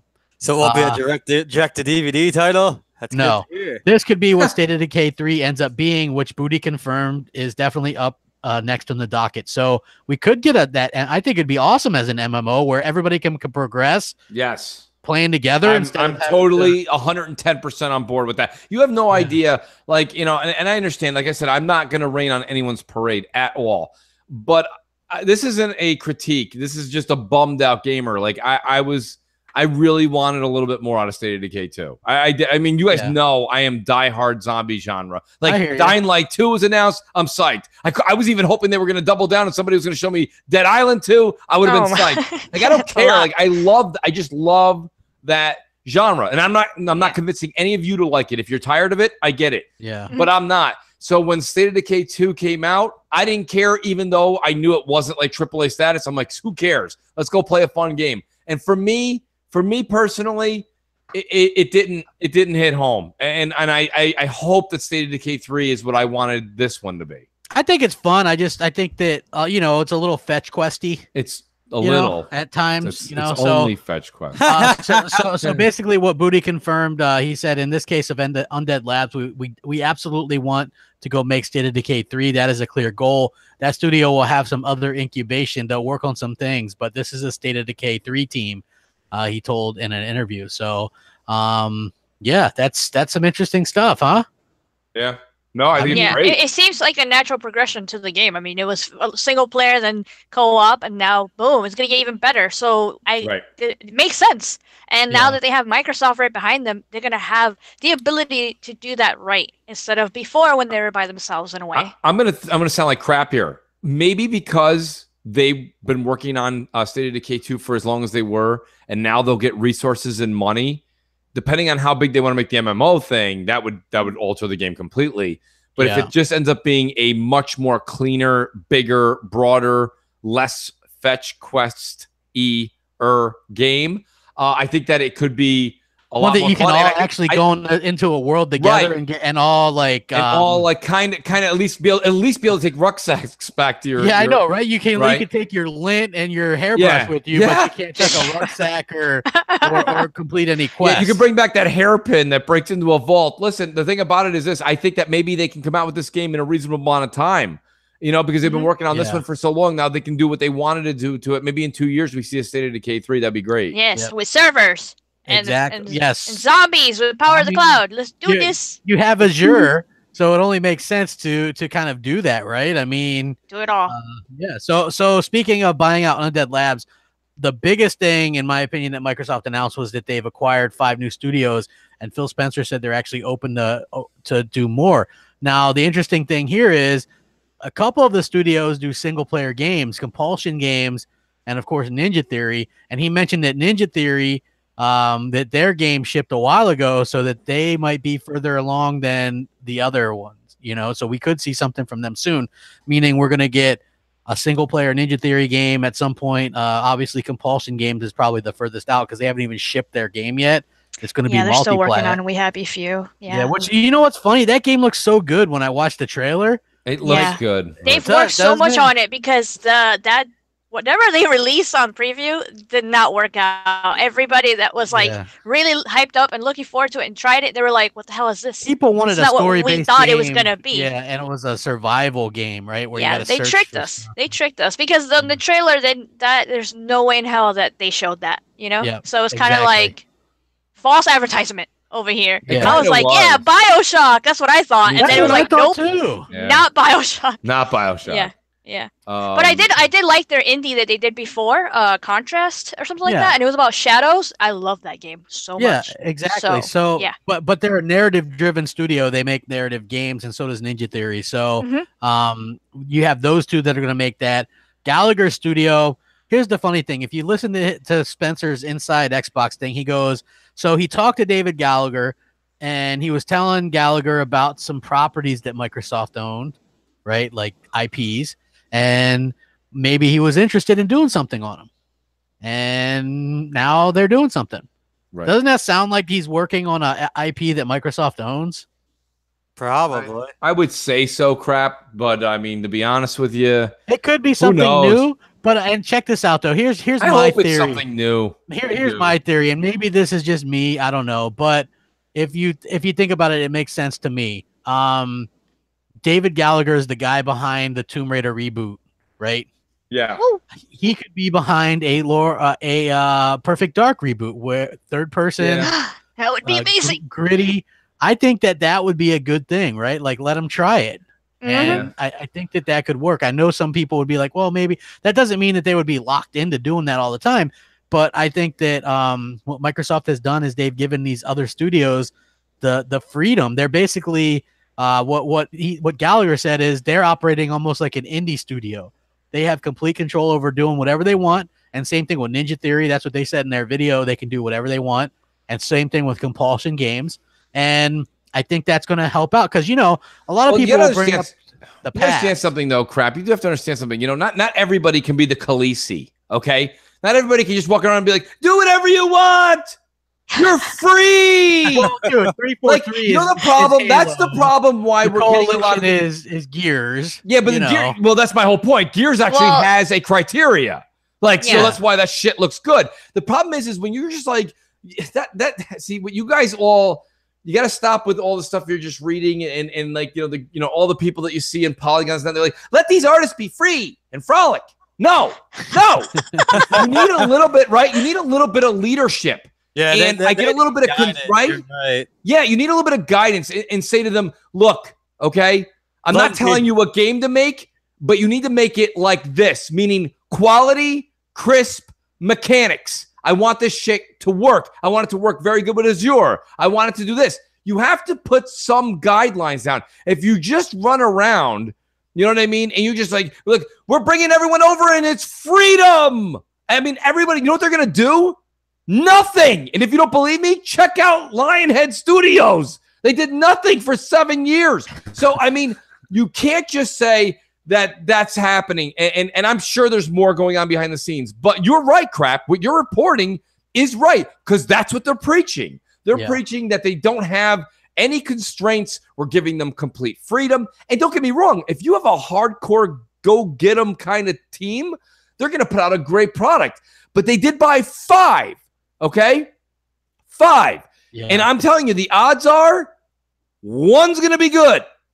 Okay? Yeah. So, and if you actually like put the pencil to the paper and grind and keep on top of these guys, maybe, just maybe you can get 2 or 3. Well, but if you're just like, I'm Phil Spencer and I freed you. Get out of here. I actually think it's smart to let Ninja Theory, dude. That's the reason why they agreed to be acquired. That's why they all did. They were like, I'll take the money and no leadership. Who the hell would say no? No. Listen, they were already doing, Ninja Theory was already doing a project. You know, and Microsoft had a good relationship with them. So that to me could lead to something good. That's true. Ninja Theory possibly has work in progress crap. So maybe they actually pitched something to Microsoft. And in that case, I completely and utterly stand down and I say you're right. Yeah. But I'm concerned with Gallagher. He doesn't have Gallagher. Well, I think he's doing Perfect Dark. I think he's trying to do for that what he did to Tomb Raider, which I'm all for. A third-person action event. That's what Microsoft sorely needs. And if true, I'm in, definitely. Yeah. But I don't think that all these studios are getting that treatment where it's kind of like do whatever you want, make flour or some shit. You know what I mean? They're not. I feel like they might have got the talk that Coalition got. Well, back when they were Black Tusk, and they was kind of like, hey, I know you're making this, but what if you want to make Gears? And then they chose to make Gears. Yeah, they were like, voted. well, fuck the other thing. Yeah, we're gonna make Gears of War, and they were like, hell yeah.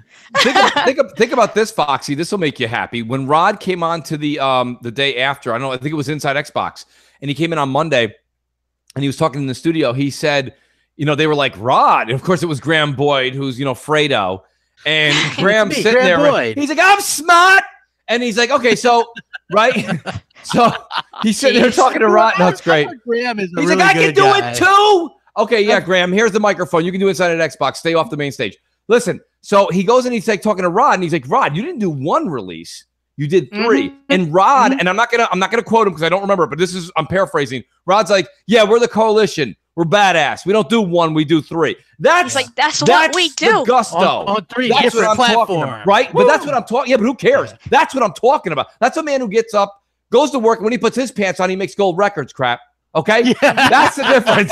Okay, and that's what concerns me when you have Phil, who's just like freedom, and it's like, okay, you know what freedom is? Hey, free lattes and bagels. To be honest with you, can I tell you how this is going to be? And not everybody's going to like this. I think 343 is always a Halo studio. Coalition is always a Gear studio. Yeah, 1010 I agree. Yeah, is always a Forza studio. Yep. I hate to say this, but Playground Games looks like they're. Have you guys seen this Horizon 4? Why the hell would you stop that? They're not famous Play Gods. No. That's not gonna happen. Listen, they're gonna move on. They're gonna move on that one. Forza Horizon is amazing. And they're gonna do Fable. Yeah. They have a bigger place now. They can split people off if they wanted to. Forza and Fable though. Yeah, but that's the thing. Right. They want to do an open world game, which is different than Forza. So, I mean, if they keep doing Forza, that's nice. But, I mean, I hope it doesn't Let me tell you this much, guys. Anything. Playground Games has the gusto. Yes. So, I will totally say, and I'll stand behind you there, Crap. They're caliente. They are caliente, buddy. They're in fuego. They're in fuego. They are doing their thing. Them and what if they take a break? Knockout. What if they take a break from Forza? Would that be such a bad thing? For me, no. For me, no. I think that maybe it would. I don't know what Phil's plans are, but you have to think about this, Fox. Playground Games has basically been the one of the only bright spots. I know. Microsoft this entire generation. Yeah, but before wording it like that, Crap. The other thing I would say is this: if they are splitting the two, and Alan, shout out to Alan Walsh, Full Throttle. Check out his site, dude. That guy's awesome. Got a ton of Forza stuff. Dude, he has a shit ton. But the thing about it is, the guys that are doing Forza Horizon, like that part of Playground, Foxy. Like telling them to take time off to go do something else, they're gonna be like, dude, I do cars. Like they love cars. So let them do now. If you said break off from Forza and go make a Project Gotham, yep. You know what I mean? Do it. But I mean that's something I would, or you know what? Make your version of a Twisted Metal. Can you imagine that world and Twisted Metal? Oh my god, lose my freaking mind. Take my money. Think outside the box. Take a year off from the Horizon Festival. Okay, we get it. There's balloons and a lot of fucking fireworks that come out like a ticker tape parade. They're coming to 100th place. They're a full 400 what is that? 400 people strong or whatever it is. Developers? So basically, they got bigger every time. They could technically what they could do is have people set off over and start something new if they wanted to, like Devitt. Which, by the way, Mikey Barr just tweeted this out for those asking about this game called The Outer Wilds in your game list. It's a free game for watching E3 on Mixer. So If you guys didn't know, a lot of people are Yep. asking about that. They showed that game off out inside Xbox. Oh, how was it? Is anything worthwhile? It feels like No Man's Sky-ish. No Man's It's just- Sky-ish, huh? Yeah, a little bit. It's just a Yeah. game that they can afford to give away to everybody. It was like they were gonna break a 5 on everybody who watch. Yeah. You Yeah. do stuff in planets, and then you get on your ship Success. and you go to another planet and stuff like that. Yeah, exactly. So maybe, I don't know. Not my bag, but Hey, it's free. It's free. You know what I'm It's saying? not my bag, Whatever. baby. Yeah. So Free Achievos, guys. Free Achievos. Yeah, I guess you're right with that. I mean, that's not but anyway, so speaking of Forza Horizon 3 has over 9 million players they announced, which is great. And Forza Horizon 4 gets a 60 FPS option. Apparently you can purchase houses, you can have businesses like taxi or whatever. So I don't know. I've been playing this new Need for Speed game recently. It'd be hard to beat that. you're so full of shit, Hellhammer. I was playing Gears and Forza Horizon 3 today. It was awesome. Oh, was it? Yep. I got inspired because of E3, and I was like, I want to play all these games again. Yeah, I mean, you know what? I think that what do you guys think about this? Finally, a 60 frames per second Forza Horizon. Awesome. Smooth. Actually seen footage of the difference between what was the last one? 7? And that one has Yeah, yeah, 7. Motorsport. You know what's funny is the motorsport ones haven't been giving us much more of a reason to buy them and as inventive as the Horizon games were. True. Well, that's because you true. can only do so much on motorsport unless they add motorcycles or something similar later. Yeah, I think like at first I was thinking, what are they gonna do? What are they gonna be able to? They did the weather stuff. Yeah. What are they gonna do next to top Mods. themselves? Now they've got seasons, like dynamic seasons, and like it's an open world experience with like an MMO style racing game. You know, it's totally. I think that's phenomenal, and I think that's something that, you know, that's never. I don't know if that's been done to that extent before. Yeah, and so wow, I'm No, impressed not by in the it. Forza game. Yeah, at first I But was that's like, man, awesome. yeah, I was just gonna say at first I was like, this one will probably be the one where they go, it's just more Forza.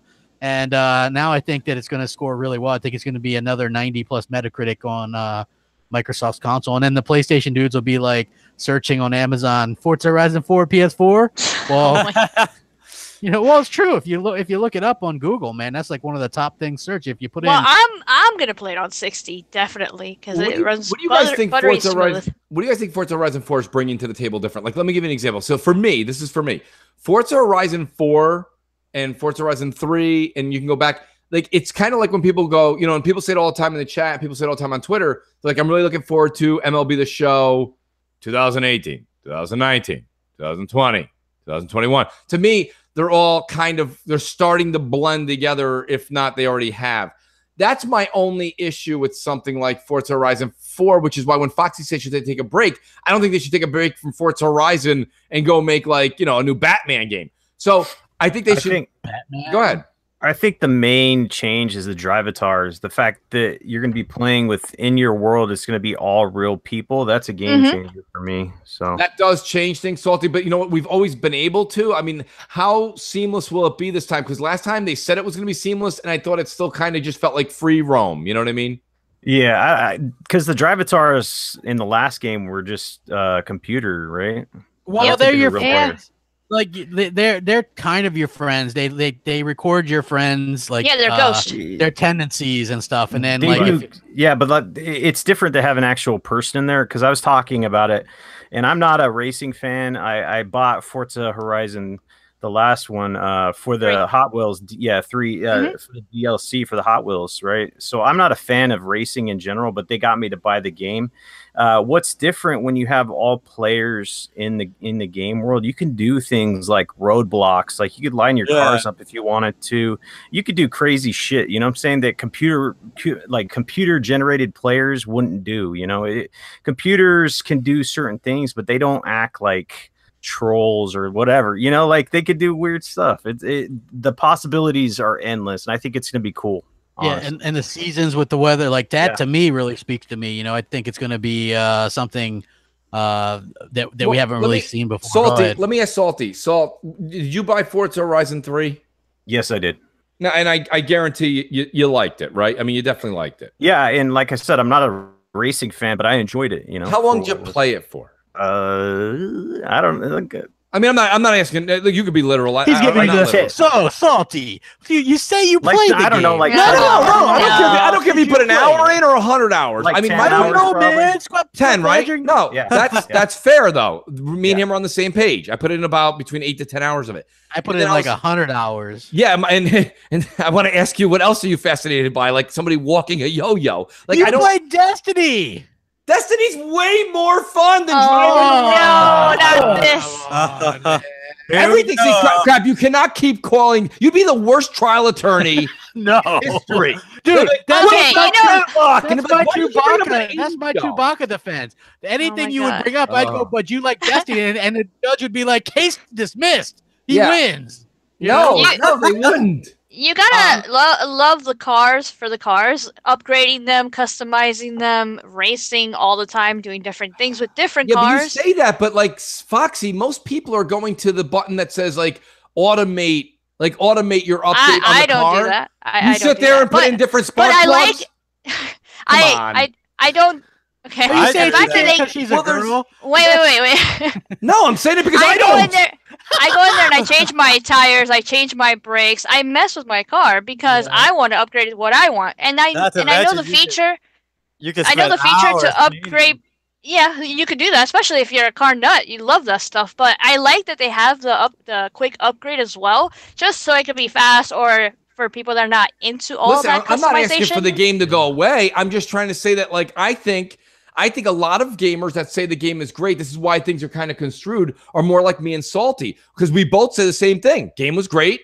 Game looked beautiful. Game ran crisp. And we both put 10 hours into it. And I got news for you. For a game that gets that much discussion and hype and praise, 10 hours is not a lot for most people. And most people put less than 10. I don't know how you can only put 10 hours into it. Honestly, I put consistently 20, 30, 40 plus. The question's right back at you. I don't know how you did that. Hey, you're talking about Like the who- guy, one of the only people I know that beat The Witcher 3. That's true. But here's the thing, though. Here's the Witcher 3. Not only have I beat Witcher 3, I've beaten it twice now. Well, listen, The Witcher 3, in Hellhammer's defense, okay, has some of the best writing in gaming. Like, just that alone. And the fighting is very good. And if you want to take the time to learn, by the way, that's a lot of time. To be honest, There's a lot of things to learn, to craft, etc. their Cyberpunk game looks much better than The Witcher to me, and it's like agree. a more popping setting. Yes, the setting hits home for me and you crap. But there's people I'm probably actually- like, I'm actually a little bit more disappointed because of the first person view, but I'm still. dude, by the way, super excited for Hellhammer, I heard you say that too when we were talking last time. And so a bunch of people, the big gaming sites they said they were all also bummed before they went into the behind closed doors. Yeah. I mean, They look, said I'm it's unfucking believable. Oh yeah, I'm expecting it to be one of the greatest Like, games of all killer, time. just unbelievable. So So market research firm says Xbox One at 39.1 million as of March, PS4 at 76.6. Again, with these research estimates and stuff, it's hard to say. Like Microsoft seems to all be within. Yeah, but that. Microsoft seems to be sitting at more of the 14 million mark. Well, come on. I did see somebody post in the chat earlier that they were at 28 million. And I was just like, you had to laugh a little bit at that. every but, I time mean, someone buys an Xbox One, an angel loses its wings. people are just saving angels. That's all they're doing with that. They are. So, They really are. yeah. So I mean, bless what do you think about this, Mooch? I mean, you buy it? No. Well, listen, I told you a long time ago, I thought that we would be kind of around the 42 million mark. Does that mean I know anything? No. So everybody calm down. I'm just saying that's what I thought. At least 39's flirting with that number. You know, when we heard the other ridiculous, what is it? EA came out and said something. They're like, you know, Xbox One's at 29 million units. And you're like, what? I don't know. I mean, like, that didn't make any sense. And Microsoft came out to rebuttal it and said no. But, you know, of course, because they're losing, they're not going to be like, no, and here's the number. So I don't know. I think that, you know, I think 39's probably more accurate than what we heard a few months ago with that EA estimate. Microsoft's last official number was 14 million. When was it?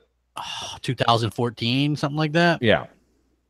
Yeah. Well, I mean, they haven't. They got to keep in mind too, guys. They've lost NPD after NPD after NPD, but they haven't. There only a few months where they got blown out. Like there's other ones where they're just like they've lost by like 50,000 or 100,000. Yeah, I mean a lot of it's them not were, like they're yeah. blown out. The numbers are still there. So if you're impressed with Sony's number in North America, you should be semi-impressed with Xbox's. Xbox is not trailing Sony by $2,000.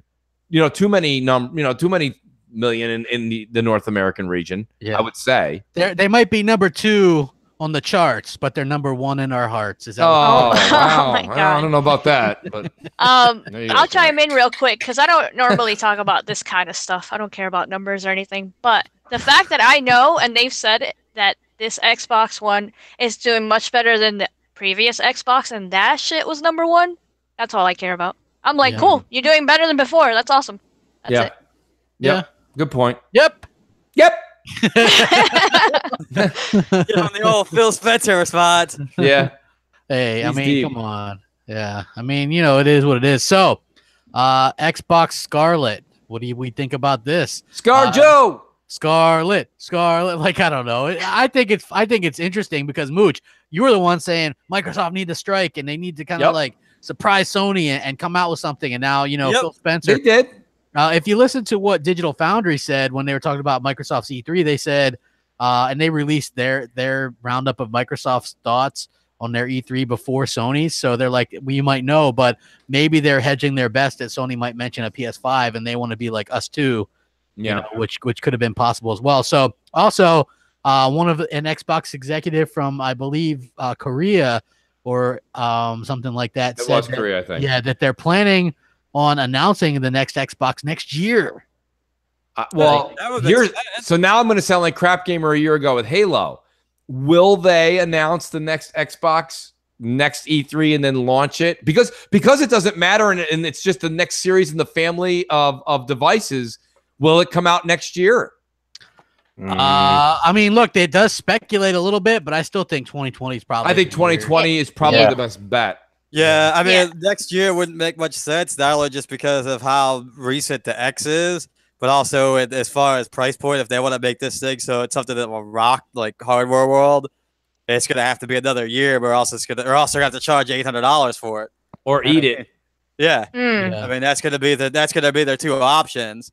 We could see a situation where we see console every 3 years, and if you look at what Phil Spencer said, he mentioned consoles as in multiple, so he could be talking about they're already planning for the 2 and then the 2.5. A few years after that. I mean, just spitballing here. Who knows? But I mean, what do you think? I think they're going to announce it just like they did the X, where they mention it next year for the following year. So they're just letting you know ahead of time. That's what's coming. You're staying wait for next E3, right, Vox? No, I don't even know what that means. Never heard those words in my life. What Foxy's saying though is the traditional old school method. I don't think I'm old school, Mooch. You know. That's fine. I hear you. I'm right there with you. I think that this new logic and this new forward and backward compatibility, I don't think they have to do that anymore because X, S, or 2, whatever you're gonna buy, they don't give a shit. So, and Phil said that he's like, people said they wouldn't buy the X a year after the S, and they did. So why wouldn't people want to buy the latest and greatest again? And if Sony really is coming out in 2020, it's the Trojan horse. It worked for them with the 360. You'll get some of the people that are casual on PS4 to be like, I'm not waiting 2 more years. All right, I'll get an Xbox 2 because it's going to be 4K 60. Now, Hellhammer's right. If they're going to do that, Microsoft still needs to make this bad boy $399 and eat it. They got to eat that cost. Oof. But if they're getting more people over there, it's feasible. I don't know. People are paying $1,000 for phones at this point, So I don't think it's out of realm of possibilities to, get these consoles out, get people accustomed to getting hardware out faster, and forwards and backwards compatibility. If that's not an issue, you upgrade when you want to. If you don't, you don't, and you still can play your games. You take them forward. It's really consumer friendly if you think about it, and it is what it is. Like I said, you just look at trends in technology. People will pay money if they see the value, So yeah, that's true. That's I mean, that's a good way to look. It depends on Microsoft's plan of attack. Crap, if they're going to come out gun swinging and just go nuts. I mean, why not do it next year? Except for I think Hellhammer's case is the largest, and that's cost. But to be honest with you, Hellhammer, if they're making something that's 4K 60. That technology is what came out last year. It'll be 3 years before they go into production. It's not going to be that expensive. I mean, you're not looking at super expensive, but they'd be probably eating more than they'd probably be comfortable with. That could very well be, but think about it this way too. Crap said the same thing when I was talking about making games just for the X, and he's like, "Mooch, you got to remember, not everybody's buying the X. So if this is a big family of devices, not everyone's going to buy the Xbox 2. So yeah, they're going to eat it, but they're not going to eat it. They're probably going to eat it for the first year, and then the second year it'll be status quo when they go to buy the parts. You know what I mean? So they will. Possible. It's only a couple. You know, there's probably between 3 to 7 million that are going to upgrade immediately. Steven Roush says, "Mooch, 4K 120 is next." I don't think yeah, right. 120. I don't think so. But hey, talk to the Don, man. He'll tell you that you're still going to see some 30s. So maybe. That's if they push everything else, but yes. Yeah, so anyway, like Sam Lake from Remedy talked about the new Control game, which I think looks interesting. He was talking about it. He said it's a game that's a world within one location, and even called the gameplay Metroidvania-esque. He said it's a good description. In some ways, you're unlocking the world as you go and discovering new places. And the protagonist, Jesse, will move through the game and find different abilities via object of power in Metroidvania fashion, and these abilities allow for her reaching previously inaccessible places. For example, the ability to levitate will help in floating across to new places. So yeah, interesting stuff, huh? Very. Yeah, I mean, I like Quantum Break, so this looks like a spiritual successor to Quantum Break. Here's the thing, Craps. Quantum Break had its quote-unquote issues. That I'm not even going to critique it. I'm going to leave it there. You guys, everyone has their own issues. I like the game that you just said like is way cheaper. Aspect, yeah. Yeah, but now you got 5 million going into it instead of the probably 60 million that went into Quantum Break. Yeah. And I think this is going to be a shorter, kind of just jump the shark situation. I don't think it's going to do very well. Doesn't mean it's not going to be good, won't do as well because what you're going to see is people like who's going to buy it, right? Are the PlayStation fans going to buy it? The ones that hated Quantum Break? Well, the fact that it's not called Quantum Break, unless the media goes off on a Quantum Break, well, like, you had Microsoft people go, "Hey, Quantum Break 2." Yeah, so, it was. I mean, that's what it was. This game has to come out in a lull because if it's coming out and there's like a lot of hot games coming, no, right, it's not going to do good. Yeah, it'll get eaten up. The hotness games. Did they give a release date for it, Crop? Just 2019, vague. 2019 is going to be. If it's coming out next to Gears, I don't know about all that. Looks like it's going to be Gears next fall. Looks like it's going to be The Last of Us next fall. Yeah, I know which one I'm getting. Gears. Both. Oh, you could just get Gears. And I could buy the collector's edition of Gears and not buy The Last of Us. Or I could buy The Last of Us and have Game Pass. But dude, come on. Wow. Hey, First and last podcast. I am out of here. I will let Phil know that you're angry, Fox, that he has Game Pass in place. Okay. Just let him know. Well, okay, so Crackdown 3, Days Gone, Metroid, and Anthem all releasing February 2019. What's getting delayed? Wait, what is it, Crap? I said Crackdown 3, Days Gone, Metro, and Anthem all releasing February 22nd. Metro can go wherever it wants. It doesn't matter. Yeah, Metro's I don't think it. No, they won't delay Metro. Metro's gonna suck no matter when it releases. All right, so it is. The thing. It looks great. It looks great. But you're not gonna have fun on it. It's gonna be like having a Ferrari that has a Honda engine in it. I think Days Gone gets moved to January. It gets moved up. I think Days Gone gets pushed back a few weeks to polish it. Why bother? It's being polished right now. Yeah, but that game looks. That game is done. What do you call it? There, Eurogamer was over there. They said it was janky, this and that. So they've got from now till January to get it unjanky. Yeah, can they also slipping a new developer to actually do a good job? Because that's. By the way, I was only joking. I'm gonna buy Gears 5. Take it easy. There's people in the chat that are like, "Boo!" Foxy Holics. Yeah, what's up? Boo this man. Of course he's gonna buy it. Of course I'm buying it. Gears is probably the game I have. Well, wait, he might buy the console and everything and then sell it later. I don't know. Yeah, so that could definitely happen, especially if it's like we can take a disc out. Yeah. Hey, you don't worry about this. You're digital. Don't worry about it. Why couldn't I have James? Hey. All right, no, instead of James or Marcus. I mean, Mooch has bad luck with that hardware. I mean, his X. True story. True story. Yeah. So the first X was like, Oh, it had nitrous. Oh, that's cool. It did actually. Yeah, it was just giving you extra power. That was giving you at least an extra Ooga. 5 frames. Ooga. That was an intercooler. It was. Hey, hit that like button. We're close to 300 likes. Let's go ahead and get it. Oh, apparently Phil just said on Giant Bomb that Crackdown not getting delayed, so they're just gonna go with it. Speaking of Crackdown, He just answered your question.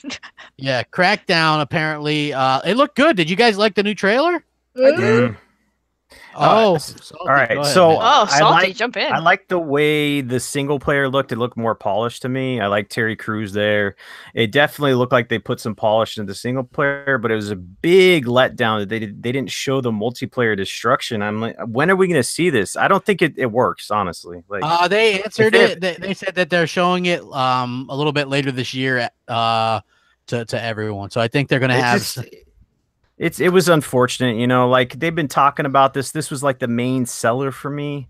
They were shooting the wall out. That was, man, I've never seen that in a video game. They've talked about it, and then we haven't seen it in so long. I just want to see it. Yeah, you know. Well, I have to say this because they showed it off last year, and people were disappointed with how it looked, and apparently it played very generic, the campaign.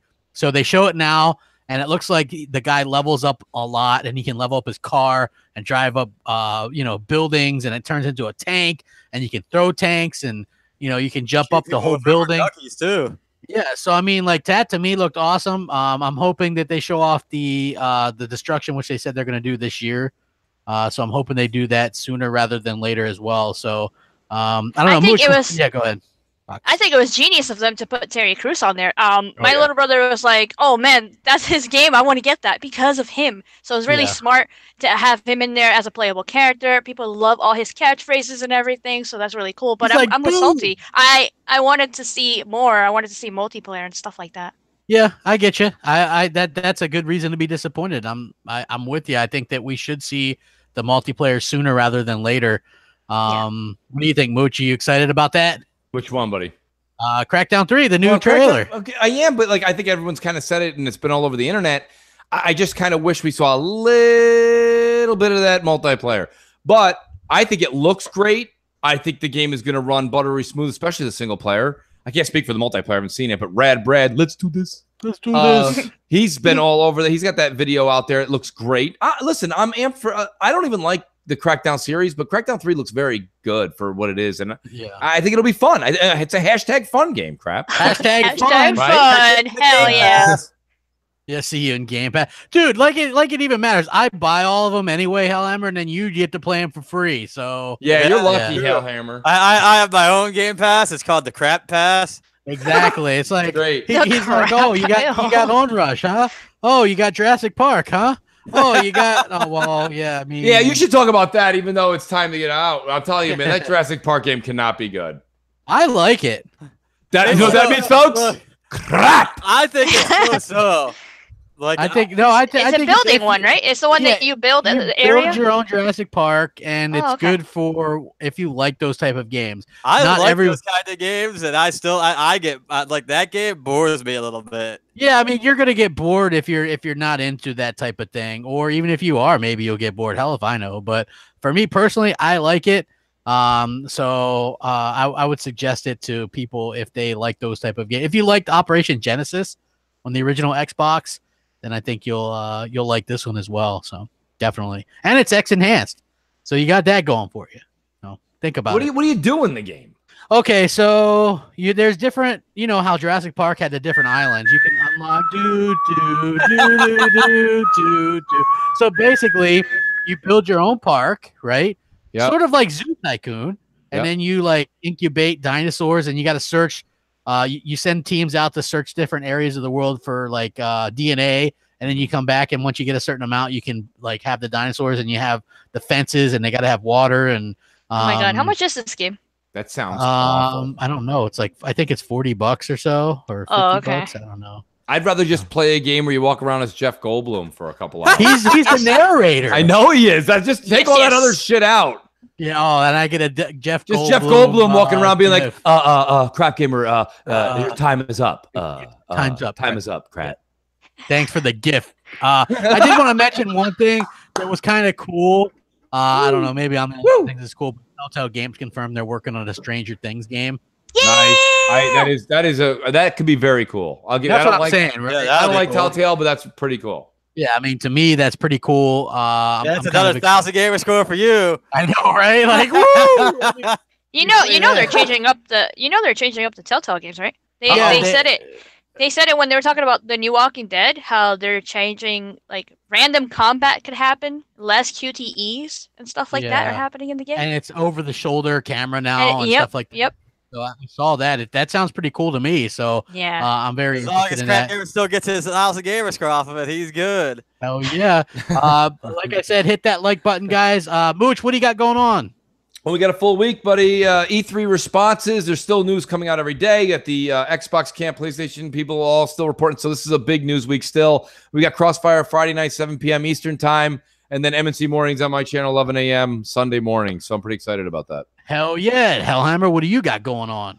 Not too much. You can find me on Twitter at XXHellhammer, on Xbox Live, XX_Hellhammer, or on PSN, XX_Hellhammer. Which Hellhammer beat Detroit and got a bad ending. Oh, it wasn't that bad. Come on. Damn, everybody died. That's fucked. Well, Alice died. That's yeah. I didn't even care about that. I was just trying to free the androids. Any cost. Whatever. Yeah, pretty much. Yeah. Otherwise, I'll be back here next week. Awesome. Salty, what do you got going on, my friend? Hey, awesome show, everybody. We got the Saltiest Gaming podcast tomorrow at 9 p.m. Eastern on my channel, Saltiest Gaming. You can find me on Twitter, Saltiest Gaming. The I is a 1. All right. And Foxy, welcome to the show. You had a great kick-ass first show. What do you got going on? Oh my god, it was so awesome. Thank you to everybody in the chat and all the tweets and messages. You guys very supportive. Everybody they listened to you, Crappy, when you told them to message me. They listened I was to you. like, let her know. It was awesome. It was nice. But yeah, check out my YouTube channel. I'm dropping, impressions on all the publishers conference, and tomorrow I'm gonna have the Xbox and the PlayStation, all my thoughts, even though you heard some of them here. I'm gonna get more detailed and all that. I have a video talking about Gears, and you could hear me freak out over there as well. But yeah, besides that, follow me on Twitter. I share Foxy Dios and stuff like that. And regarding gaming, then there might be some changes in the way we do the show. So stay tuned for that as well. So we'll see. Inquiring minds want to know. What does that mean? We shall see. So anyway, you guys, thank you guys so much for watching. We will catch you guys later. Game on and keep it Xbox. Later.